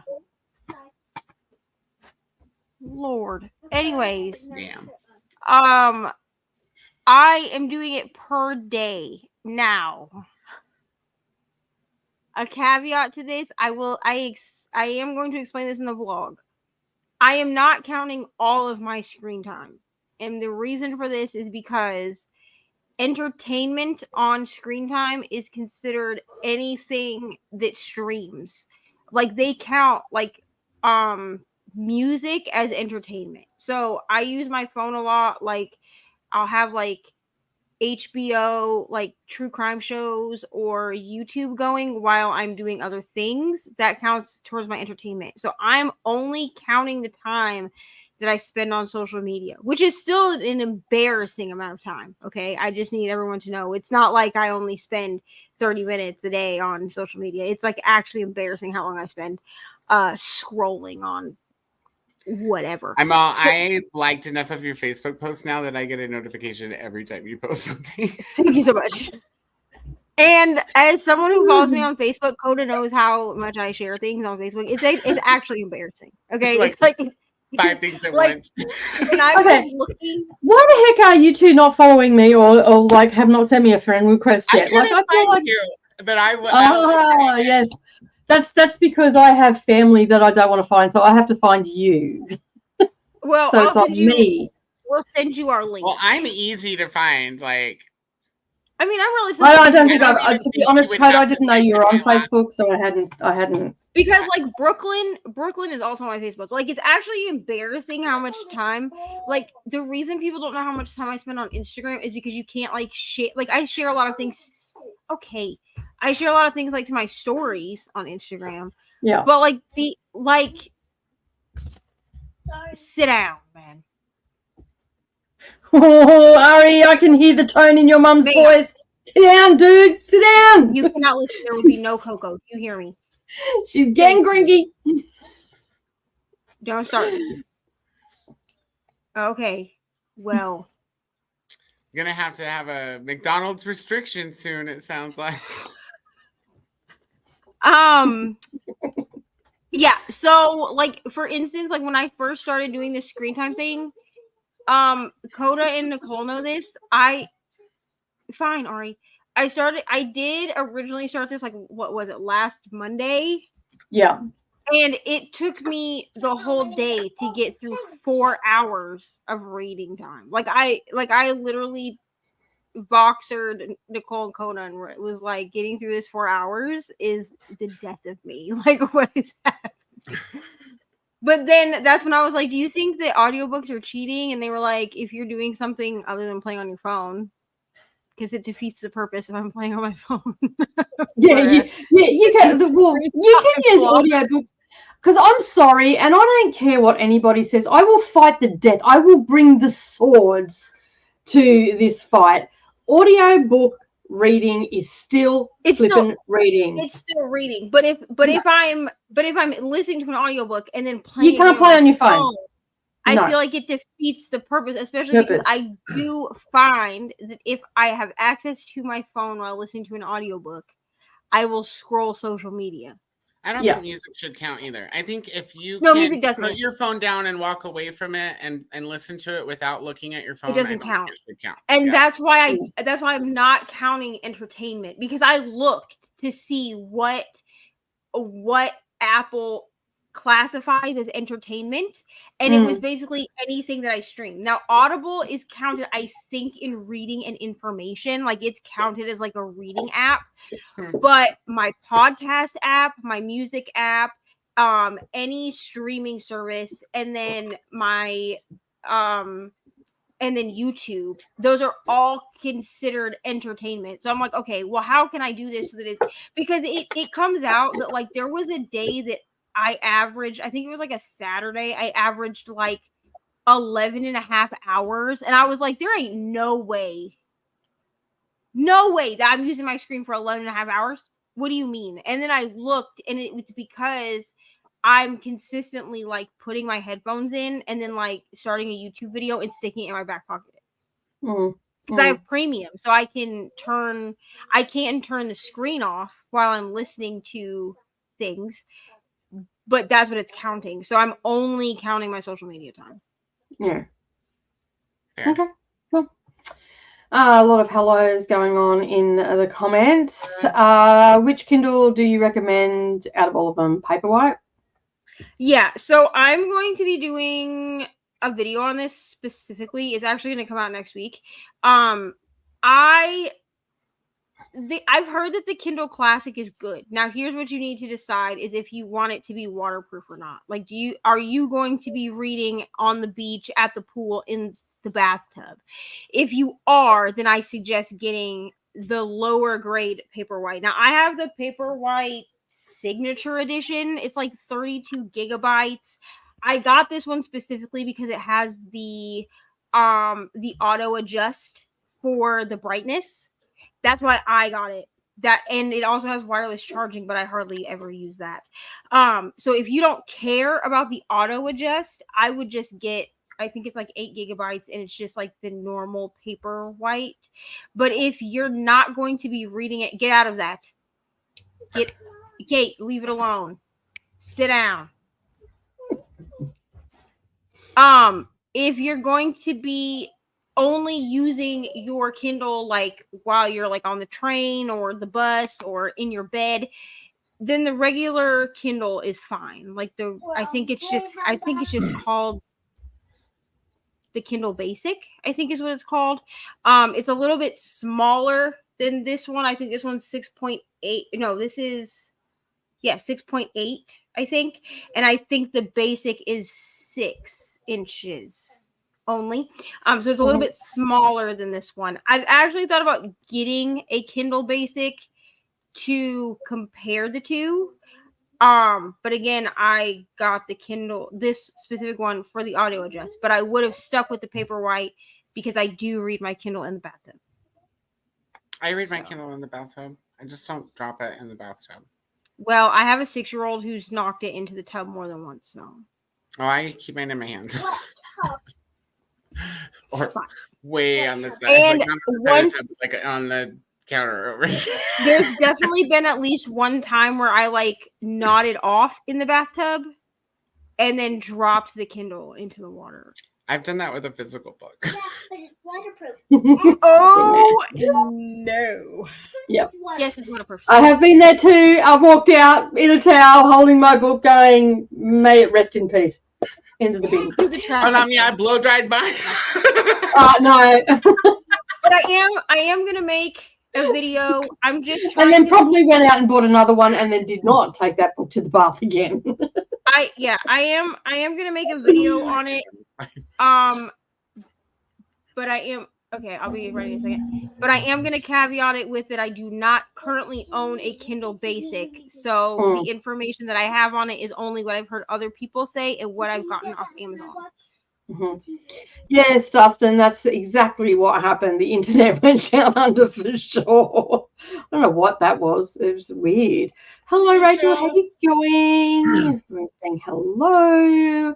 Randomly having reading slump, but I accidentally brought PS5, so I'm just writing it out. Awesome. I thought about accidentally buying a PS5 a few weeks ago, but I'm I'm not waiting. entirely sure how you accidentally buy one. Were you sleep shopping? Well, I actually, No, you know how accidentally buying is when you're like, you buy it Oh, like a intentionally, but you shouldn't, and then afterwards you're like, whoops. yeah, kind of like how I accidentally so how like every book in my house. kind of like how I Those are accidentally accidents bought too. the OLED version of the Switch last year. I mean, I was going to purposely buy a Switch, but then I was like, "Oh, a white one," and then somehow it found its way into my cart and checked out. So I need to get a new Switch also, but I probably won't get the OLED because I always hook it to my TV anyways. I never use it handheld.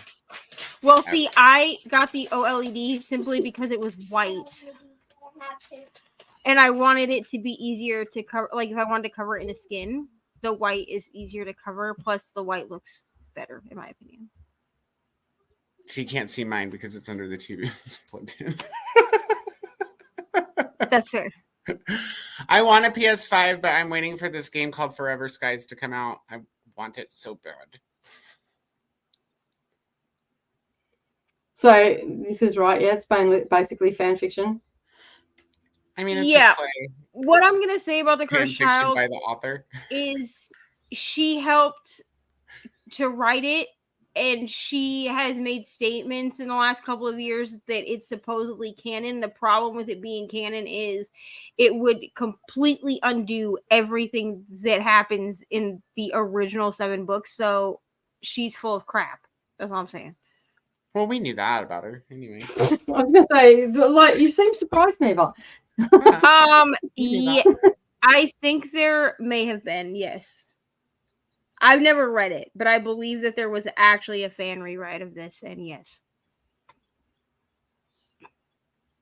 I'm not the only one that says the Walmart. It's fine, I'm just old. It's fine. All right, we will. I'm not so sure what this is. I don't remember what we were talking about when Rachel made this comment, so I'm not sure what it's in reference to. We're like 2 hours behind on the comment. Oh shit, we are too. All right, well, it's going to be messy from here on out. And on that note, we're going to star that comment, and we're going to go for a sprint. Oh, Katie's here. Say hi to Katie before we go to the sprint. Where is it? Where's Katie? At the bottom. Hi, Katie. And I'm And going to Shauna. go. The Maria. Oh, also, I just want to acknowledge this comment. Sorry. Okay, sometimes my mother comes out of my mouth, and this has been an That's all it said. All right, dude, sit down. You're pissing. Here's the thing: is that she doesn't like to be yelled at. Because like when I said sit down like that, she was like, "You scared me." I didn't even yell, but she doesn't like to be yelled at. When Mum's talking like that, Ari, she means business. Just do what she says. Just sit down. It saves your whole world of stress. My mom used to do this thing where she would go like this with her acrylic. She would go. And she used to do it all the time. And one day I was sitting in my room and my little sister comes running in the room and she's crying. And I was like, what's wrong? What's wrong? And she's all, Mom went like this to me. Miss Nicole said that when mommy says to sit down like that you need to listen because that means that mommy means business. I was like, you'll be all right. She does that. Okay.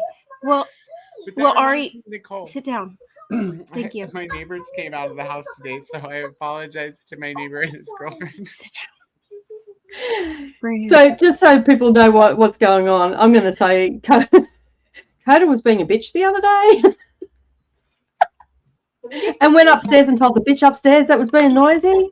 Stop. I went upstairs and I told her boyfriend, I was like, I said this exactly. I was like, hey, guys, it's really late. And he was like, oh, no, I'm sorry. And I look over at his girlfriend's on the couch and I was like, and you are loud as fuck.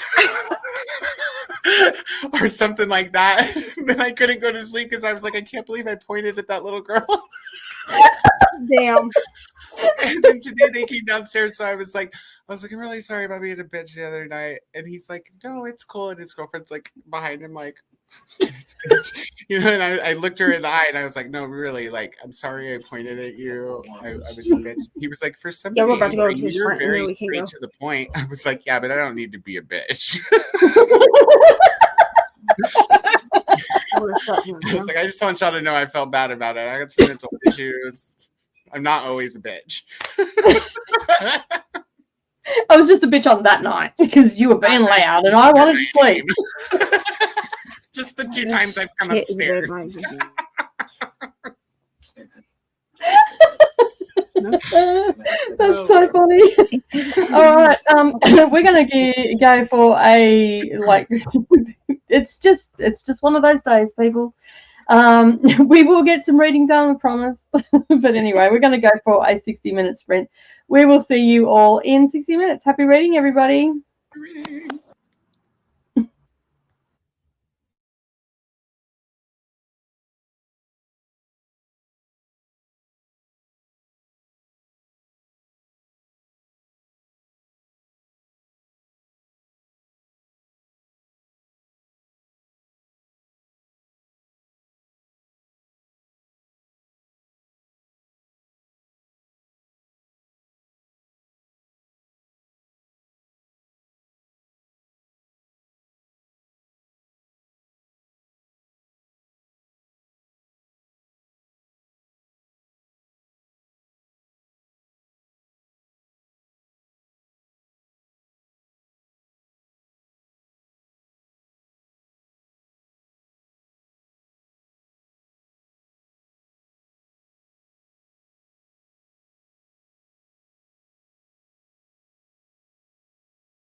Oh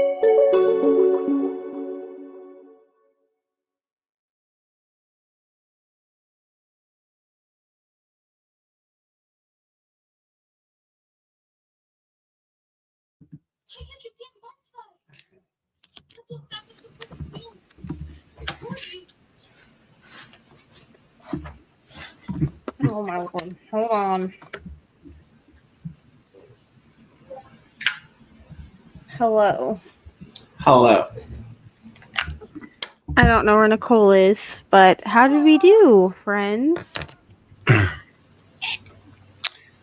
got a kitty.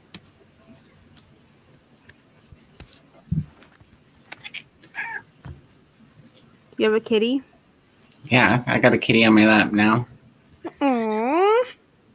I almost got through chapter 7, so I just have like 2 pages and then chapter 8, and I'll be done with today's pages. Ooh, I made it to chapter 5. I'm like halfway through chapter 5 is where I made it. So, and that was like, you know, I had to go get our mugs. Did you send me the link? No, I'll do that right now. I can Lay just down. look it up on Walmart. She's stuck on the phone. I would just type in like Barbie mug. That's what I typed in. They also have Nicole's on the phone. They also have a Mean Girls one too, but it's in the kitchen. I need to watch. And they stack, like musical. they stack together too. So The Barbie and the Mean Girls one? yeah, Oh, wow. they'll stack on top of each other, like for storage or whatever. I don't know. It's nice and big too. I hate it when and there's it's a small mug. It's 15 ounces. It's just like fat. I like fat mugs. Me too, honestly. But yeah, I got it at Walmart. So we had our cocoa. I will start it in a moment. We had our cocoa, and Ari is now sleepy. Thank God. I won't do like an ASMR moment. I feel like this is what I starred. Is that what I starred? Did Nicole not star anything? Actually, that might be what Nicole starred. I don't. That's where I starred. Yeah, that's the right spot. Oh, okay. All right. Great. Okay. Do you want me to read comments? Oh, Nicole, how did you do though? I'm a little ways into chapter 8. Chapter 8. Yeah. Okay, y'all are like way ahead of me. I'm on chapter 5, and like, yes, but I had to go to Walmart, and then while listening, I was Snapchatting with someone. My life is chaotic since I moved. Anyway, do you want me to read the comments or you want to? Yeah, I'm just trying to find one of the comments because I typed in I was on the phone and scrolled right down the bottom. So yeah. Okay, I'm here. And Rachel explained that was about the Barbie mugs. She explains way down there. Oh yeah. Okay. But I also say the Walmarts too. We don't have Walmart here, so I don't say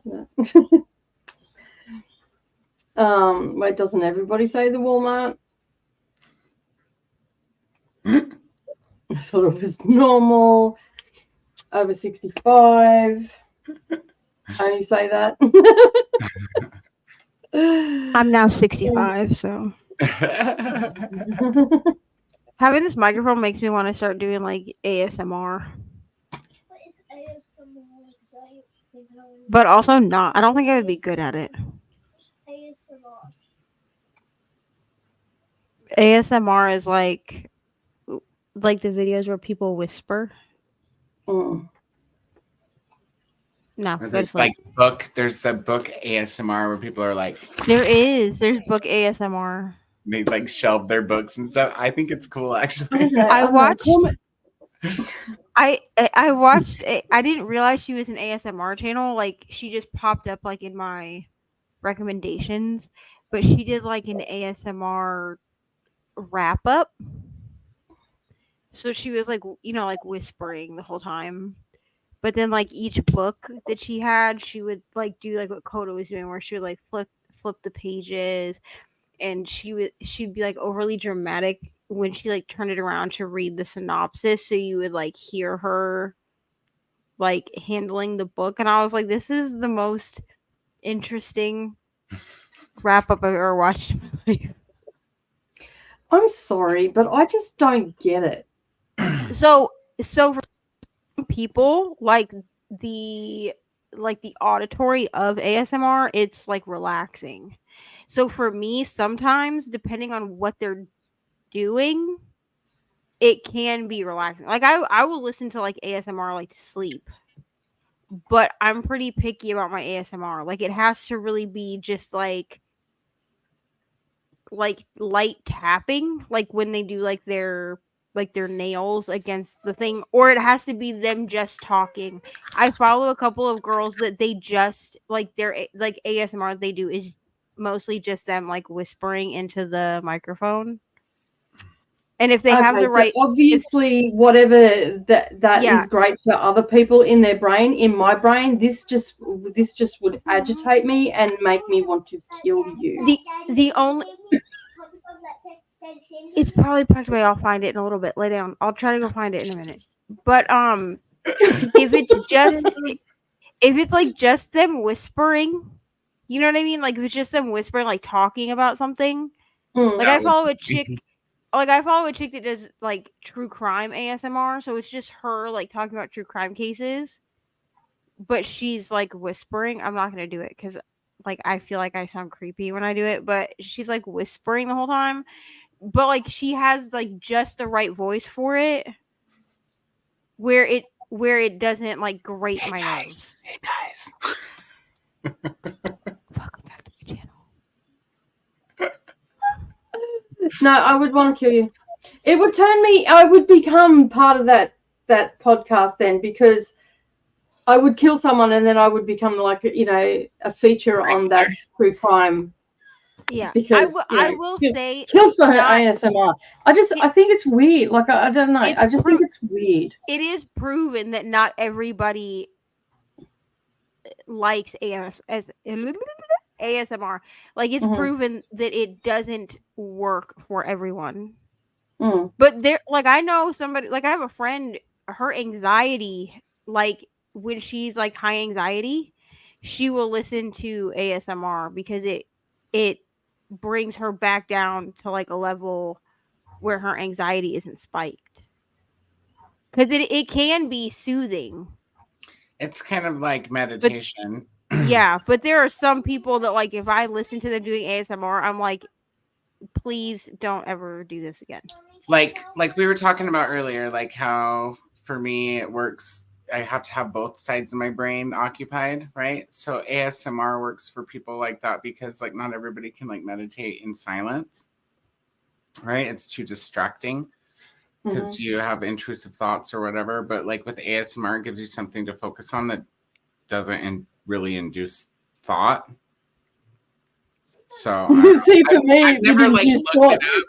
This is fucking annoying. What is this bitch doing? Like, so okay, talk up. I mean, well, it's also not all whispering either. Like, no, and there's noises, but see, tapping, whispering, all that, like it just all annoys me. Chewing, like if you're chewing with your mouth open, oh my god, like.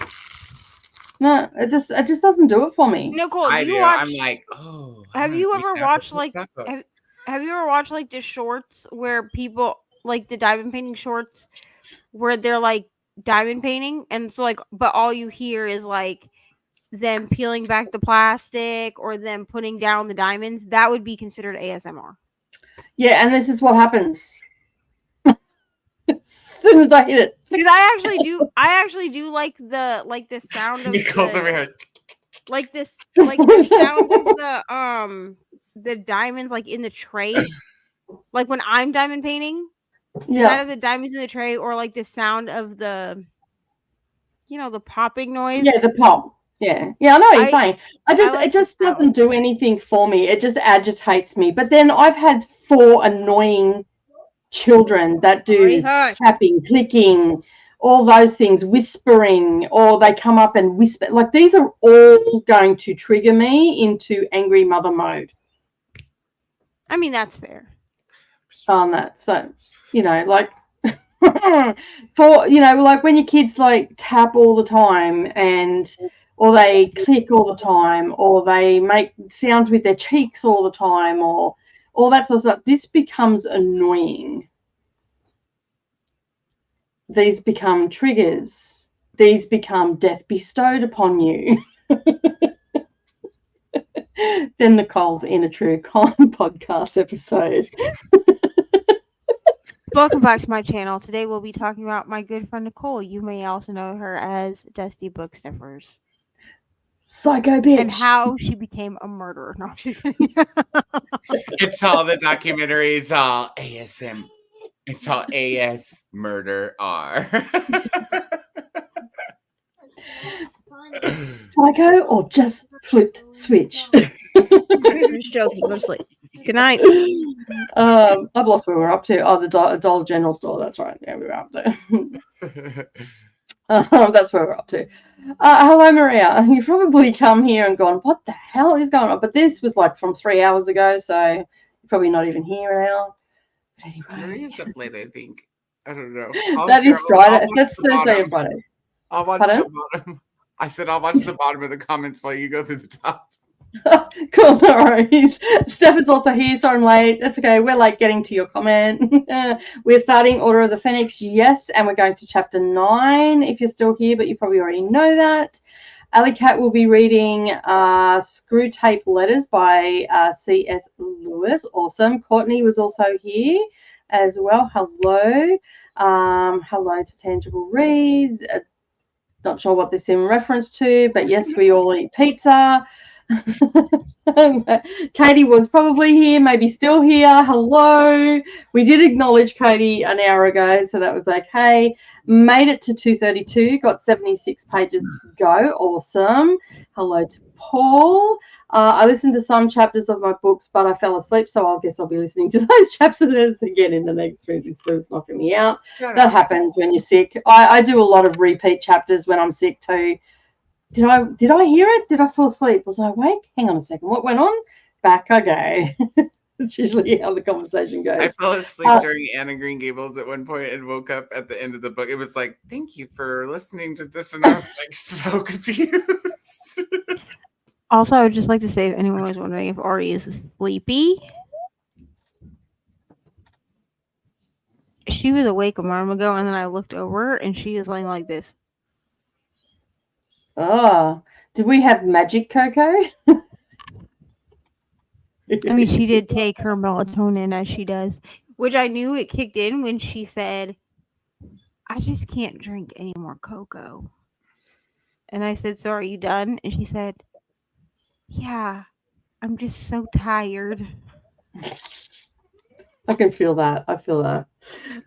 Some days I look at me while I've been here, and I've just looked at her and felt exactly like that. I just can't do anymore. I'm just so tired. Especially when her mother chooses a school that's up and down bloody hills that I've got to walk up and down at like full speed ahead because I've got to make connections of buses and everything to get back and do, like, my legs are caning. I've probably lost about 4 kilos just in sweat alone. Well, in this last week, I'm not gonna lie to y'all, I've been following like a normal person's schedule because Ari's been home. I'm definitely gonna have to get back on my nighttime schedule. I'm just like, because I'm about to start this job, bro, and I'm working 6 to 2, except on Sundays it'll be 6 to 3. And I'm like, I have to now reacclimate my body to being awake in the middle of the night. I mean, of course, when I fall asleep at like 9 p.m., I'm up at 4 a.m. Like it's a new day, you know? Yeah, well, I normally go to bed at 11 o'clock up at home. I've been going to bed at 8:30, 9 o'clock, and I'm awake at 5 o'clock to get out the door. That's what I mean, I have no business being awake at 4 o'clock in the morning, to be honest. Like, usually my brother is still awake at 4 o'clock in the morning, so I like, wake up and I just hear him like yelling at his friends on Discord. And I'm like, it's clearly too early for me to be awake. But also, like, it was way too early for me to go to sleep to begin with. You know? It's so weird when your schedule gets out of whack. Yeah, the time change messed my schedule up. I wish I would got up at 4:30, not 4, but 4:30 sounds about right for me. But lately I can't get up before 6 because of the time change. It's just like under tornado watch. Oh my goodness, Chris, be safe. Mother Nature will do anything to keep me from finishing the Women's Prize for Fiction. I don't think Mother Nature really cares about that, but okay. You were reading? Blow that book out of you. I'll hop and I'll puff until you put that book down. Speaking of NetGalley, I got approved for another 2. Oh no. So I went back, like I haven't reviewed everything yet, but I went up to 50% and I'm back down again. Speaking of NetGalley, for anyone who's participating in Word Nerdathon, my goal is to get my damn NetGalley score up. That's my goal for this weekend. On top of, I'm also doing Jan's Patreon. So every month she does like a Patreon exclusive readathon for a weekend, and I finally am doing it on a weekend where her readathon and my 24-hour sprints do not line up. Thank God, because the last like 6 months they've been on the same weekend, and I can't do both. Like I can't. So I'm trying to get my NetGalley score up, but also read the books that I picked for the readathon, because it's, what is the theme? Oh, clearing your currently reading, which my currently reading needs a lot of help. I'm just saying. Are you good, Coda? Bro. What's up there, man? Is that the people? Like, is there a ghost? It's like they're bowling or something upstairs. Like, it's at least it's. Well, you could take us up and we can triple bitch them. We're on live stream. I just walk up there with my laptop. Hey, go. Excuse me, I can hear you in Australia. Can you just shut the up? I can hear you in Australia. And you, Missy, you are loud. That's what I did. And you, Missy, over there, you. Yes, that's you. I'm looking at you. You're loud. I don't exactly know where you are, but anyway. Oh, that's so funny. NetGalley, I have another episode of NetGalley Diaries coming out.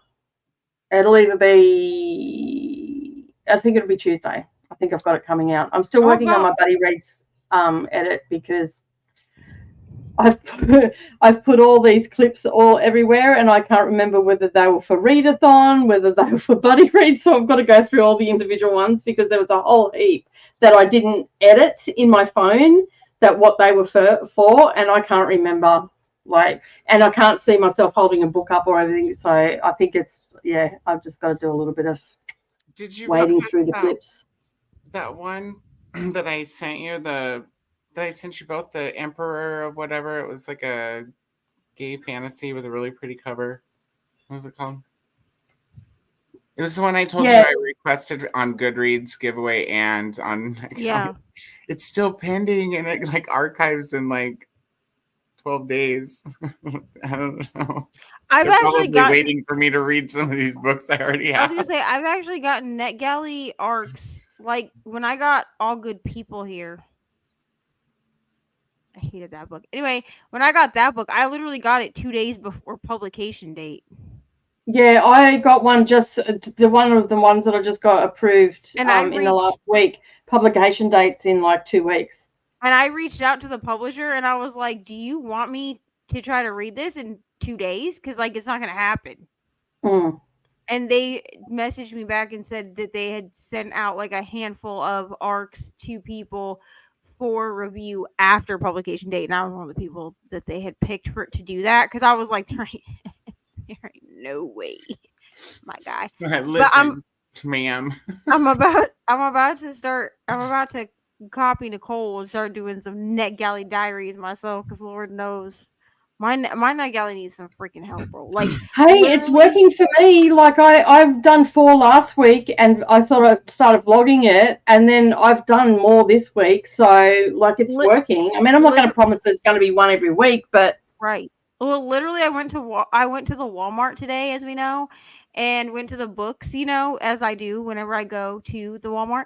And one of the books that I have is an arc. I was so excited for. Everyone remember this book because I posted it in my stories. Okay. Have I read it? No. Did it come out on the 5th of March? Yes. And it was already on the Walmart shelves. So which one was that? The Kennedy book. Please hold and I'll tell you because I also made a folder of my March arcs that I haven't read. It's fine. No one's judging. What the hell is happening? I need to read my arcs too.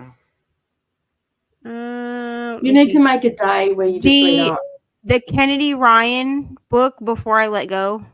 Ah, yes. Have you read the Eternal ones yet? Or not Before I Let Go. It's the next one.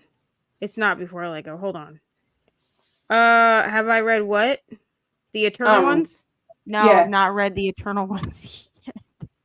Which was another one that I was like super excited for, and then I did not read it in time. It's fine. I'm gonna read it. If you're wondering what that face was, everybody, I'm not happy that Neva got the arc. She's not.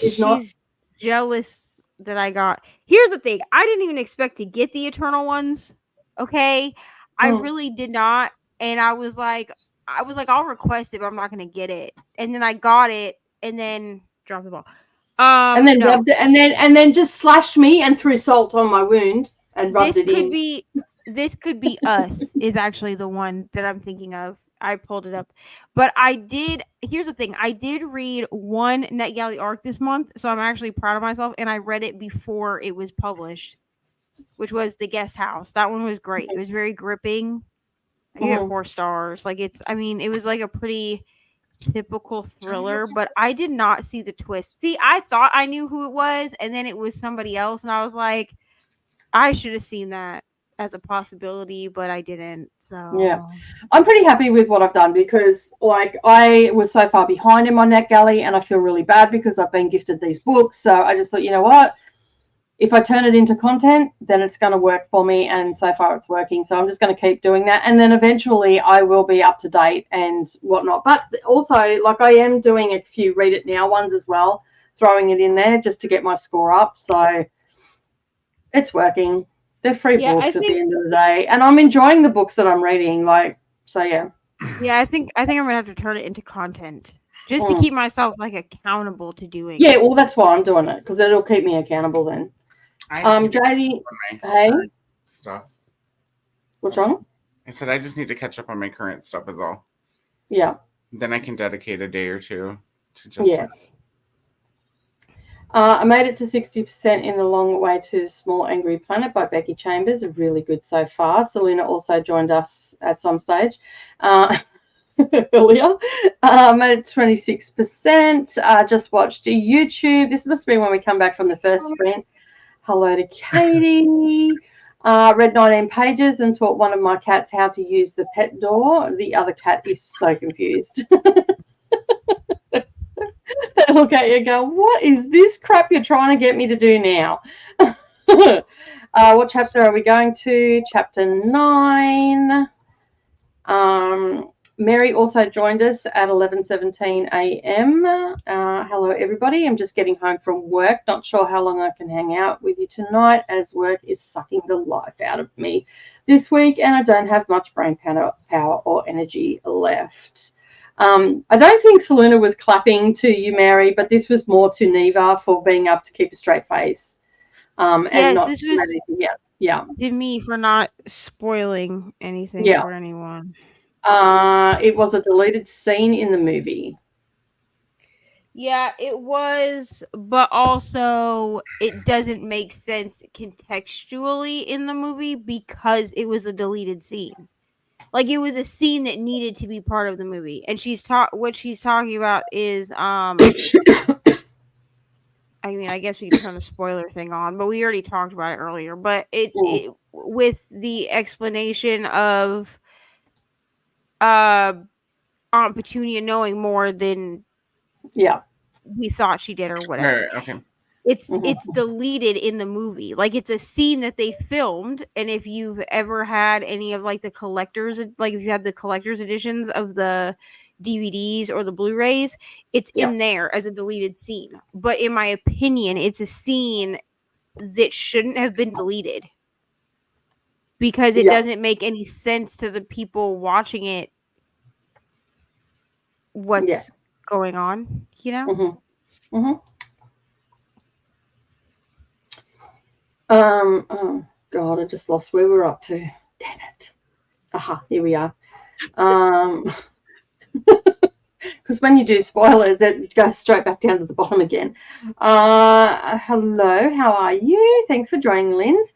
Currently reading Under Falling Skies by Kate McLeod. So, also get to meet Luna. That's right. In this one, she's in this one, isn't she?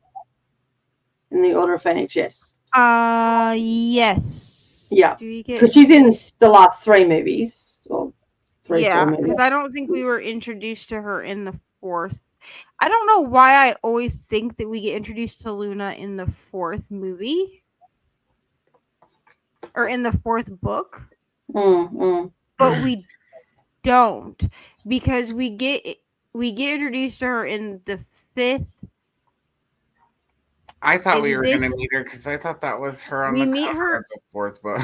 We meet her in this one because of everything that's happening, you know, because like at the end of the 4th book, everything that happened with like the death and Voldemort coming back and all that.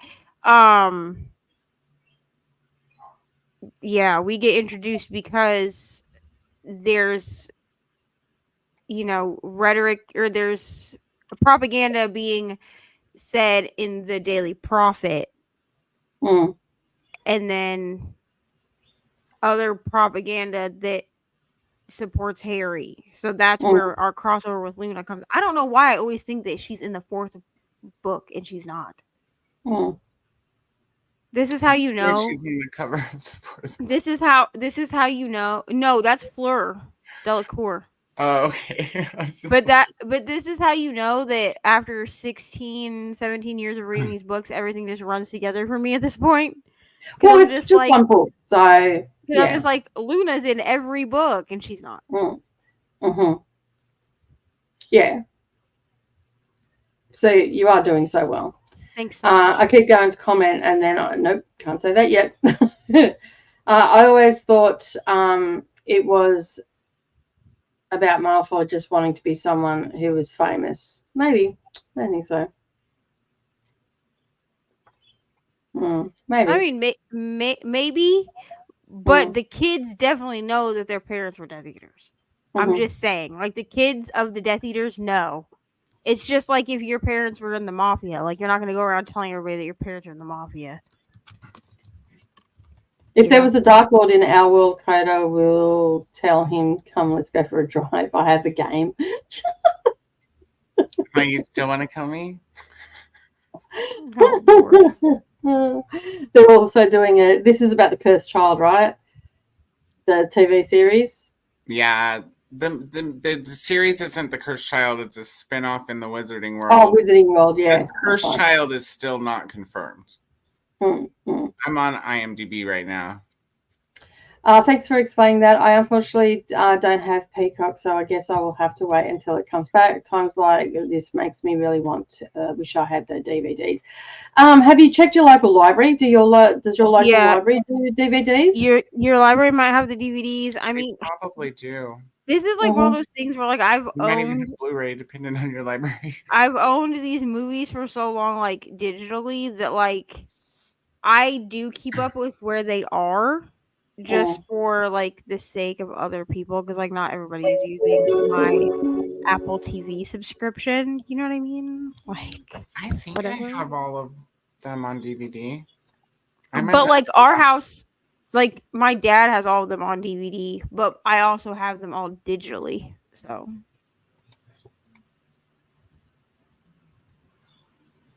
the originals were so much better.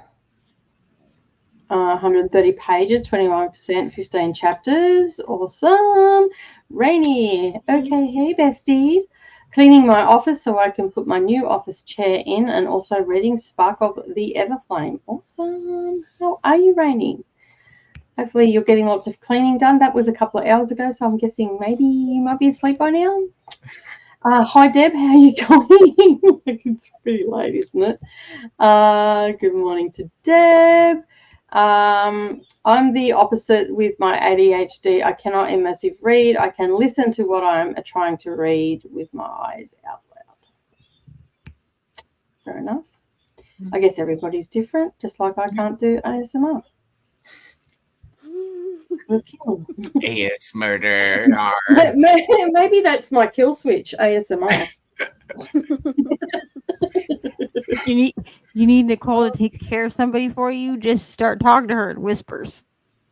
Well, like, okay, to be fair, I am partially deaf in one ear, okay, and so to have someone whisper to me, it just becomes frustrating. I mean, that's fair. I know a lot of people that don't like ASMR, and like I said, I'm pretty picky about the ASMR that I listen to. Like, I'm not just going to listen to any person on the street do ASMR. Whispering is okay when it's called for, but I'm the same. Like, if you're whispering and it's not time to whisper, speak the fuck up. I can't hear you. Sometimes I whisper. I have a friend that mumbles all the time. He'll be like, "Hey, how's it going?" And I'm like, "What?" I'm old. Speak up.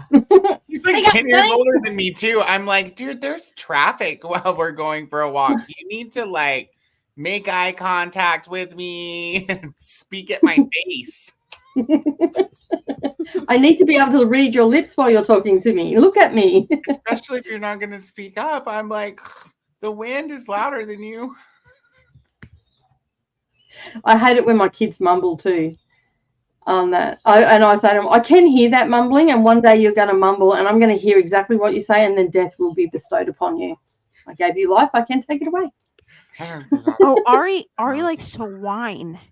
Ari likes to whine at like a high pitch, and I'm like, listen, this sound that you're making that is only decipherable by a dog, it's gotta go. I used to say that to my son because he was a squealer and a whiner, and it makes that like it just strips the coating off your nerves. She is that kid that like she used to do this. I'm not gonna do it because it's terrible. But like she used to like sit in the like if she got upset, she would sit in the middle of the room, and she would do this high pitched scream, and it literally would put me into an anxiety attack. I would be like, listen, this decibel that you're at right now, only a dog can hear you. So I'm gonna need you to calm down and use a regular freaking voice. Thank you so much. Yeah, whining is my kill switch. Because oh my god, like people. I have many kill switches.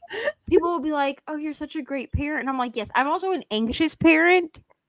Yeah. So as soon as she does something to trigger my anxiety, I'm like, please get away from me for 5 minutes.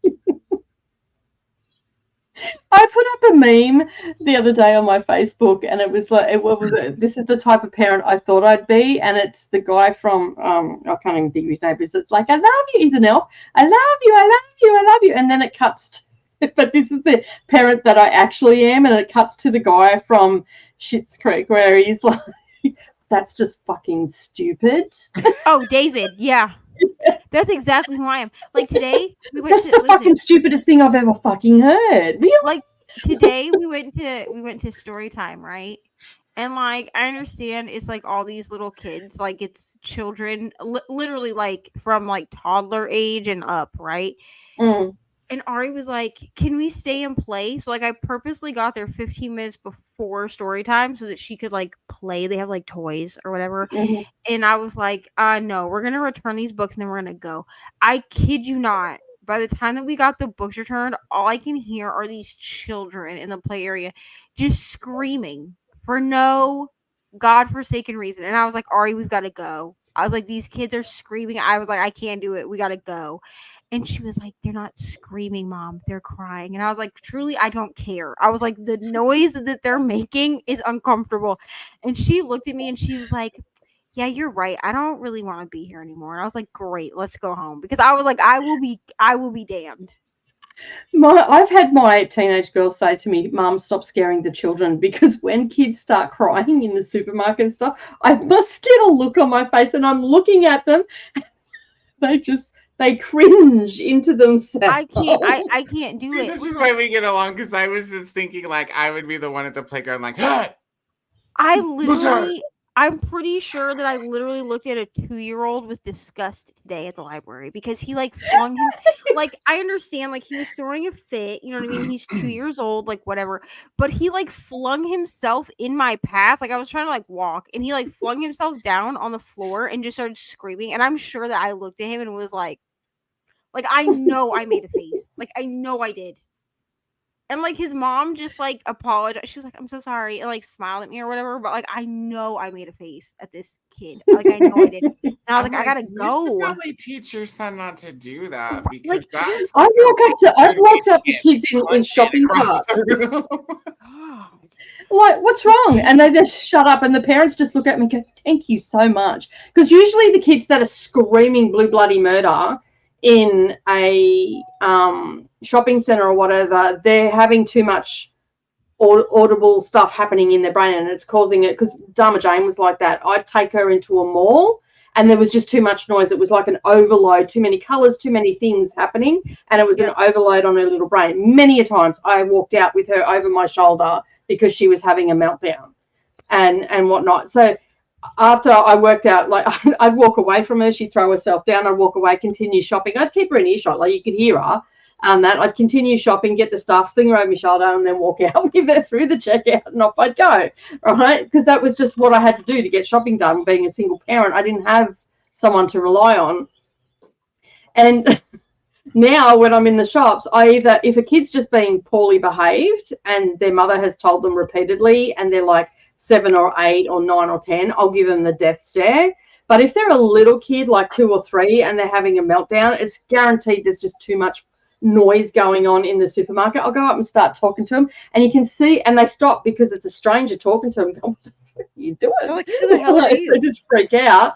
And then the parents, you can actually see the parents just go, oh, thank God for that. It's quiet.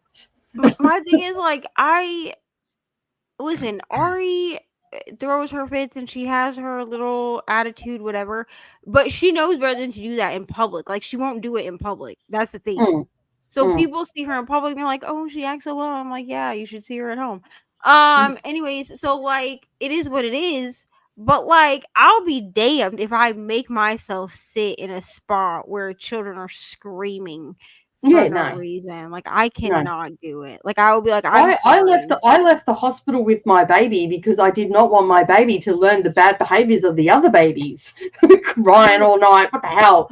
I just cannot. I'm just like, this is not the norm. I don't know, like what y'all are. You know, it's pretty bad when the nurses are coming into your room because you've got the only quiet baby on the ward. And I actually said to the sister, I'm going home. I'm taking my baby home. She's going to learn bad behaviors here. We're going home. She goes, go, run while you can. I mean, I had a pretty straight up birth, so I could go. It wasn't like I was running away, but yeah. I don't tolerate a lot of bad behavior. I'm a bad human. Took group practice test for my certification last weekend, and someone kept reading the question out loud. Oh, and I had to have my hands over my ears so I was able to read and understand the question. Oh, that'd be hard. That'd be hard. I hope you went well on your certification, though.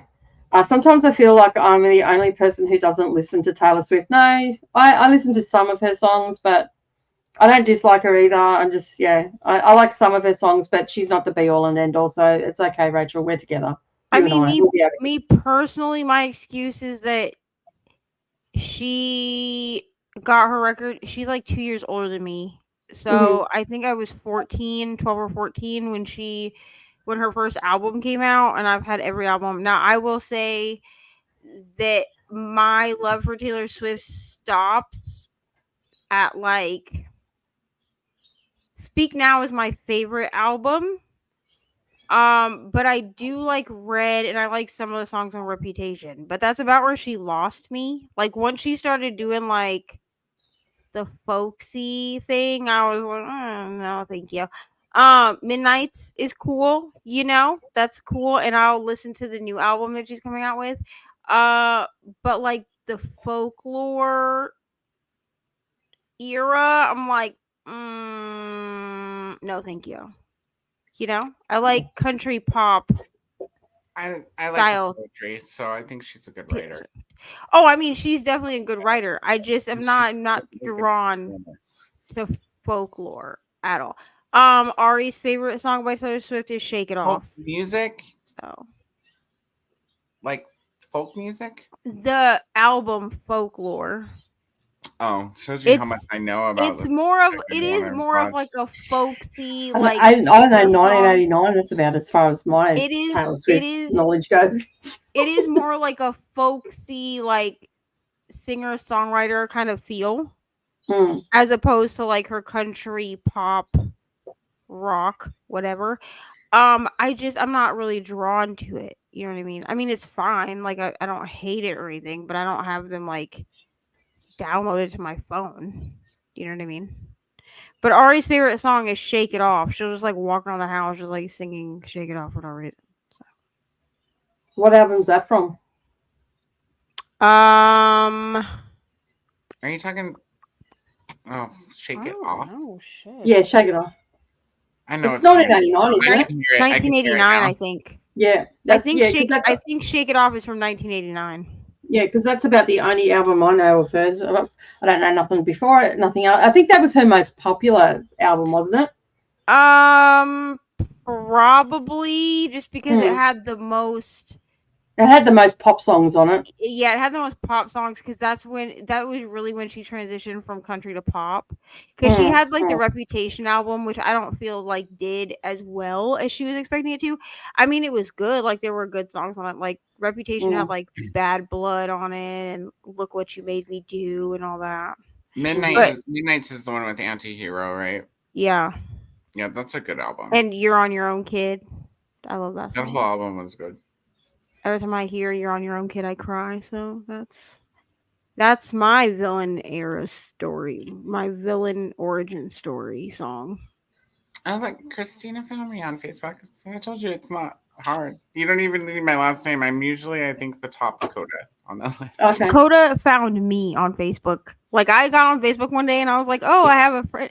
I said Coda. I was like, "I only know one Coda." Technically, I actually know two. I actually went to middle school with a kid named Dakota who just goes by Coda, and I was like, this is not him because he spells it with a T, like Kota. And then I like clicked on it. I'm not gonna lie, I clicked on it and like went to the profile, and I was like, I'm gonna make sure this is like who I think it is. And then I was like, oh, it is Coda. Okay, cool. I didn't need any imposters. Only Coda that you know whose name is just Coda. Yes. This is true. 100%. I think my profile picture. I think Nicole's looking for us on Facebook. Yeah, no, you don't come up, Coda. Maybe it's because you're in Australia. Mine. But in the United States. Well, Facebook is Facebook, right? Yeah, but if you're typing in just a random person's name, it probably auto-populates people closer to you first. There is a place called Coda USA. It's a food and beverage place. It's got 2 followers. Sounds like a friendly place. Damn. 2 followers. I So, did. I haven't found you, but I did find Coda USA. I did look for you, Nicole, on Facebook. I just couldn't find you.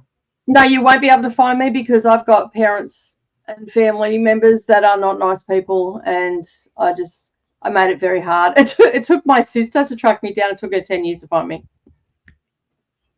And she ended up circumnavigating all the blocking and everything that I've done by going through her mother-in-law, and still it took her 2 years to find me through that way. And it was just by sheer chance that I popped up, and they thought, because I've got a different name on Facebook, like I'm Nicole Reed, not my maiden name.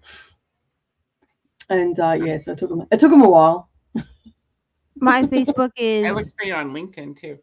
Neva Abbott McClam. I'm probably Divinely Designs on LinkedIn. So yeah. I found Crystal from Bond Book Reviews on LinkedIn.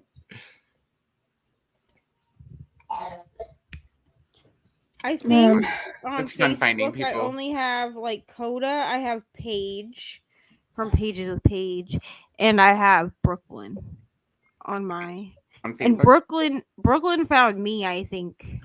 And then I was like, oh God, I don't know if Brooklyn wants to follow me because I post like a lot of political stuff. And then she just like goes through and just steady likes all my political posts. So I'm like, okay, that's fine. Neva was easy to find on Facebook. That's all I'll say. I mean, I don't make myself that hard to find. I just block people if I don't want It's you to just know. you who were I just am. like the I searched and you were like the top it. I was like, ah. But you have 2 accounts, so I had to figure out which one was active and which one was Yeah, that's because that other account was they like wanted me to send my like a copy of my ID in order to give me the account back, so I just made a new account. Oh yeah. They did the same Because thing to my partner as well. Somebody reported, so I posted like a picture of my oldest son, and he was like, I mean, I will admit, like, he was running around in a diaper. You know, this was like back before we realized we probably shouldn't be posting those things. And somebody reported it as like a nude photo. Oh, what? Yeah, he was like 2 years old in the picture. And I was like, he's not nude, No. bro. Like, he's got a diaper on, but that's fine. Yeah. That's weird. People have got way too much time on their hands. Okay, I've lost my spot. There we go. I don't think I'll ever do screen time challenge. My phone screen time is like maybe an hour, but I'm actually on screen for 8 hours plus, considering we use computerized charts in the medical field. Yeah. Well, yeah, this is why I'm specifically only using social media time. I mean, my social media time, like I said, still embarrassing. You know what I mean? But it's fine. You know, you're just gonna find out how much time I actually spend on social media. And then like I look at the time I spend on social media and I'm like, this is why you don't finish books, ma'am. This is why. Because I could literally read an entire book in the time I spent on social media. Yeah, I wasn't shushing you then. Me was about to start flipping the switch. And I'm like, I was just going to say, I almost asked Alexia if her certification was in the medical field, because can you imagine that person who's sitting there reading questions out loud once they get a job and they're just in the doctor's office reading your medical chart out loud? Damn. In front of everybody in the waiting room. Sarah dropped a book. You got hemorrhoids. Sarah dropped a book when I was getting out of the car during a downpour. Completely forgot about it until I sat down to read it. It was completely submerged in a puddle. So sad. Yeah. Every time it starts to rain here, the internet has a little heart attack. I used to have that problem. They fixed that problem now. I saw The Cursed Child in London, and it was so phenomenal to actually watch it, though. Oh, okay. Yeah, because it was a play, wasn't it? Mm-hmm. Personally, I don't think I'd ever want to go watch the play because the storyline of it is what pissed me off. Mm. Like the actual story itself is what made me mad. Chrissy M joined us, just joining 2 hours ago. How is everybody? What crafts are you all working on or doing outside of Harry Potter? I'm not working on any crafts at the moment because I'm just not feeling it. I'm working on this godforsaken Elmo. I hate this. I just want everyone to know I absolutely hate this kit. It's the stupidest thing I've ever worked on. If I wasn't doing it for Ari, I would have put it away. But it looks like this. It's really cute. But the amount of freaking everywhere that there's like dark blue is ABs. And it makes me want to I just want to throw it out the window. Because I have to switch pens when I do the ABs, right? So that I don't like mess up all my glue dot whatever. But like I don't think you're gonna be able to see it on camera, but the amount of like AB coating that's on this wax is disgusting. So Sarah's probably gone to bed right now because this was 2 hours ago. No. I was saying I want a Barbie mug to drink cocoa with. It was a hint for one of us to it's all the hints. It's time for bed. Good night to Courtney. Got only 53 pages left. That is awesome. Read 73 pages. Got to 89 pages and now going to switch The Will of the Many. I got stuck on the phone, so that's where we came back. The kitty's face was obliterated by your name. Yeah, you can see Nimbus though. He's a ham. He likes to be on camera. Read a few chapters, finished a row on the blanket, but the young one to bed, and then made a huge knot in my yarn. Oh no! Good night, Mary. Thank you for joining. Hello, finished my book. That's awesome, Josie. Well done. Thank you for joining and reading with us, even though it's been a lot of talking today. But, hey, it's us three together. It's Thursday, Friday night. Thursday night, Friday. It's just what happens here. It wrapped itself around my foot, and before I noticed. Oh, no. Oh, my goodness. Oh, no. That's painful.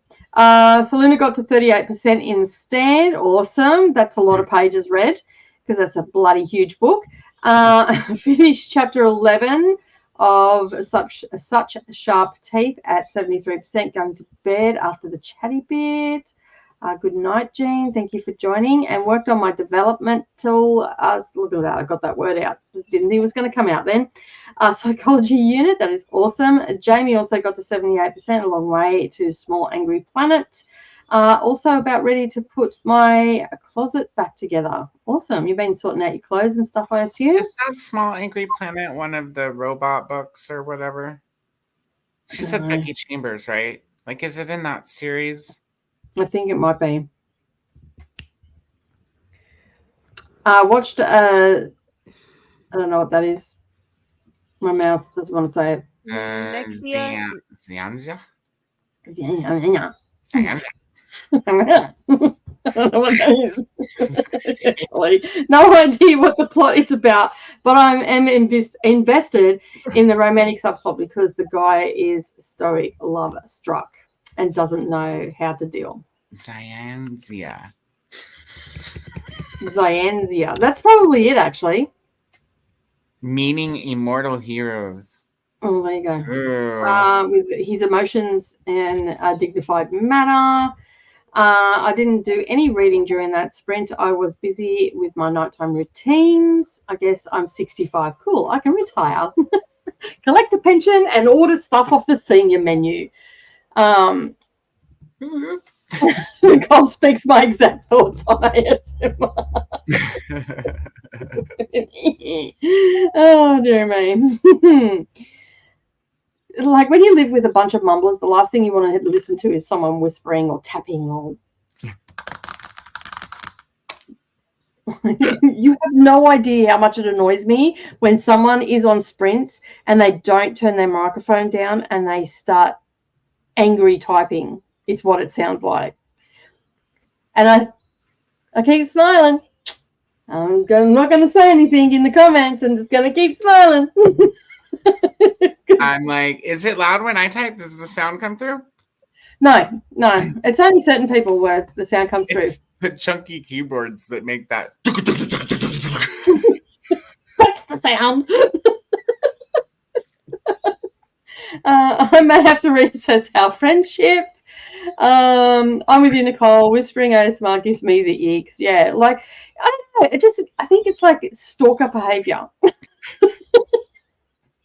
Psst, psst, have you read this? Yeah, like, stop it.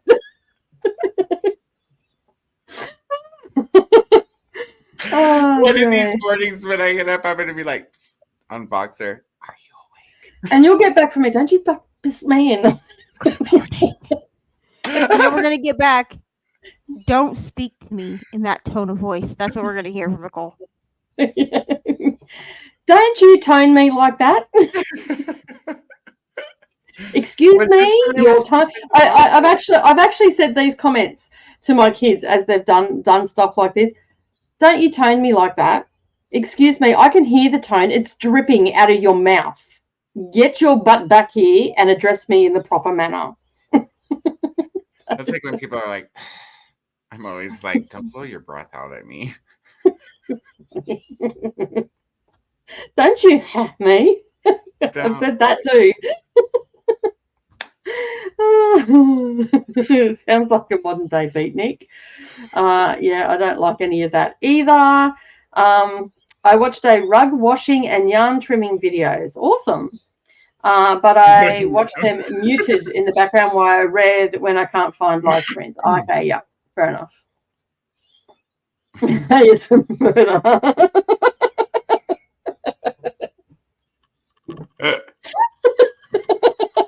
It actually looks pretty cool. That actually would look really good as a graphic. That would make a great book title. Yeah. There you go. I'll write a story about somebody with an ASMR kill switch. A new Netflix series, probably. Oh dear me. I think of AMSR. I can't even say it as white noise. MR. Yeah, thank you. Go with the microphone. Thank you. You can actually speak English. The only one of the three. Oh, that looks like it's about to bucket down with rain here again. Like that may be where it started. Fans and stuff like that. Yeah. I see. I don't even like white noise. Someone said to me, I'll put if the ocean is outside my window, that's fine. If it's raining on my tin roof, that is fine. Okay, because it's actually happening in real life. But I actually prefer brown noise over white noise. Is that like fart sounds and no? So brown noise is like it's like softer than white noise. Mm.